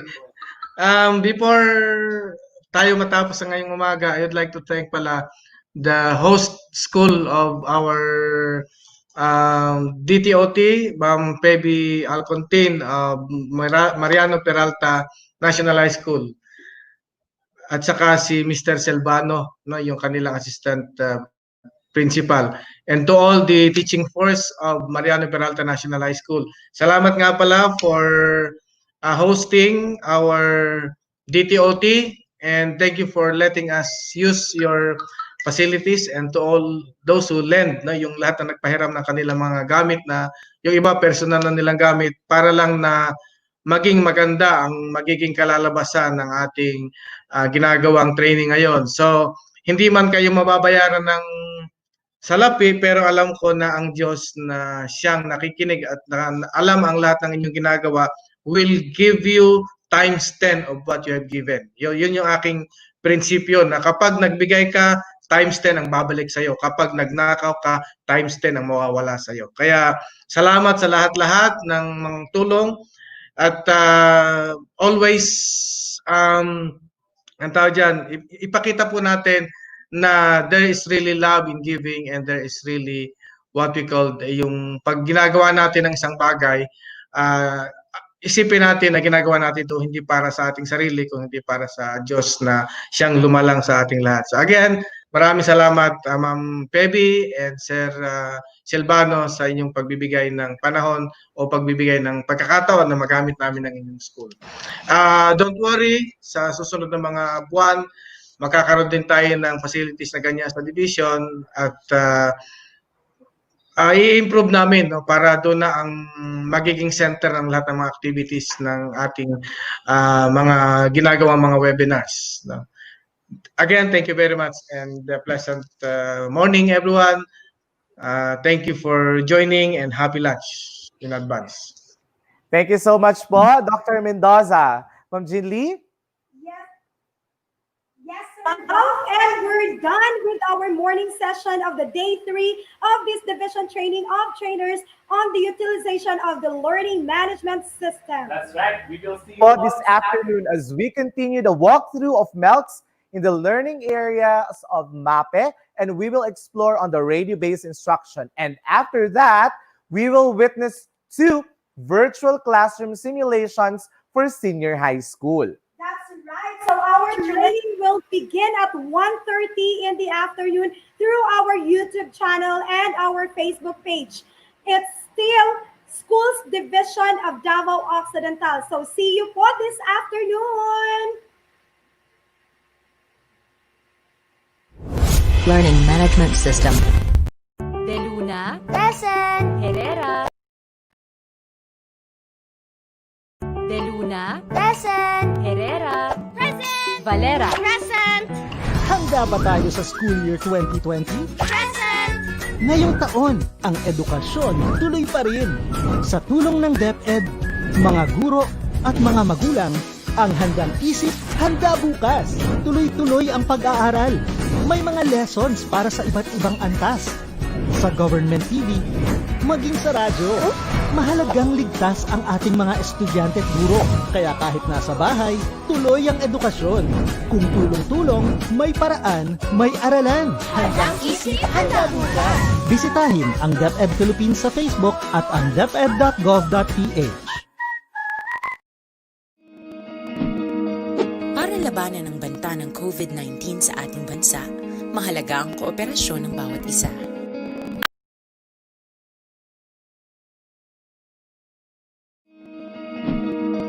Para labanan ang banta ng COVID-19 sa ating bansa, mahalaga ang kooperasyon ng bawat isa. Ang pananatili sa loob ng bahay ay isa sa pinakasimple pero pinaka-epektibong paraan para hindi kumalat ang virus. Kunwari, ikaw ang tuldok na ito. Malusog ka at malakas. Lumabas ka ng bahay. Ang hindi mo alam, may nakasalamuha ka ng may COVID-19. Tandaan, mahirap malaman kung sino ang may virus, pero madali itong maipasa sa iba. Pwedeng naipasa na pala niya ang virus sa iyo nung umubo siya o bumahing. O baka naman ay nahawa na dahil humawa kayo sa parehong bagay na kontaminado. Ngayon ay mayroon ka na rin COVID-19. Isa ka ng carrier na makakahawa sa iba. Dahil maaaring ilang araw pa bago lumitaw ang sintomas na ubo, sipon, hirap sa paghinga at lagnat. Pwede ring wala kang nararamdamang sintomas, ngunit nakakahawa ka pa rin. Pag-uwi mo sa bahay, maaari mong mahawahan ang iyong pamilya. Kasama na rito ang lolo at lola mo o ang mga magulang mo na may edad. Sila ang may pinakamahina na depensa laban sa virus. Ang mga may sakit sa puso, diabetes, high blood, at iba pang pre-existing conditions at mga buntis, mahina ang panlaban sa COVID-19. Kapag na-infect ang taong mahina ang immune system, posibleng magkaroon siya ng malalang karamdaman at kailanganing dalhin sa ospital. Sa patuloy na paglabas ng bahay at pagpunta sa pampublikong lugar, tinatayang maaari kang makahawa ng 3 pang tao at sila makakahawa ng mas marami pang iba. 20% ng mga nahawa ay maaaring maospital at dadami ng dadami ito habang mas kumakalat pa ang virus. Bukod sa dumaraming COVID-19 patients, marami pang ibang may sakit ang nasa mga pagamutan. Ang mga pasyenteng malubhang-malubha na ang karamdaman, hindi na maaasikaso. Wala ring lugar para sa mga pasyenteng may ibang karamdaman.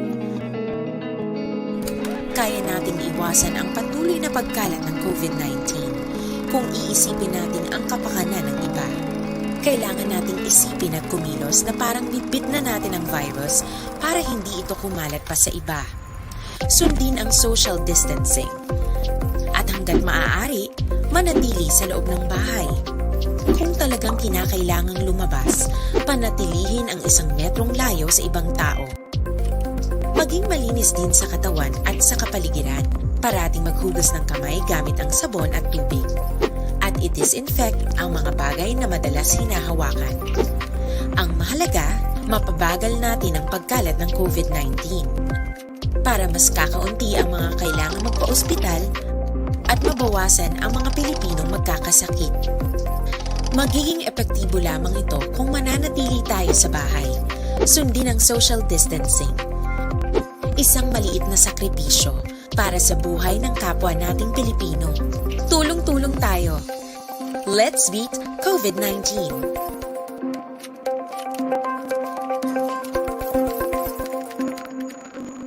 De Luna. Present. Herrera. Present. Valera. Present. Handa ba tayo sa school year 2020? Present. Ngayong taon, ang edukasyon tuloy pa rin. Sa tulong ng DepED, mga guro at mga magulang, ang handang isip, handa bukas. Tuloy-tuloy ang pag-aaral. May mga lessons para sa iba't ibang antas. Sa government TV, maging sa radyo. Mahalagang ligtas ang ating mga estudyante at guro.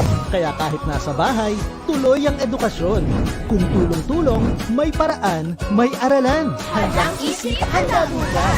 Bisitahin ang DepEd Philippines sa Facebook at ang deped.gov.ph.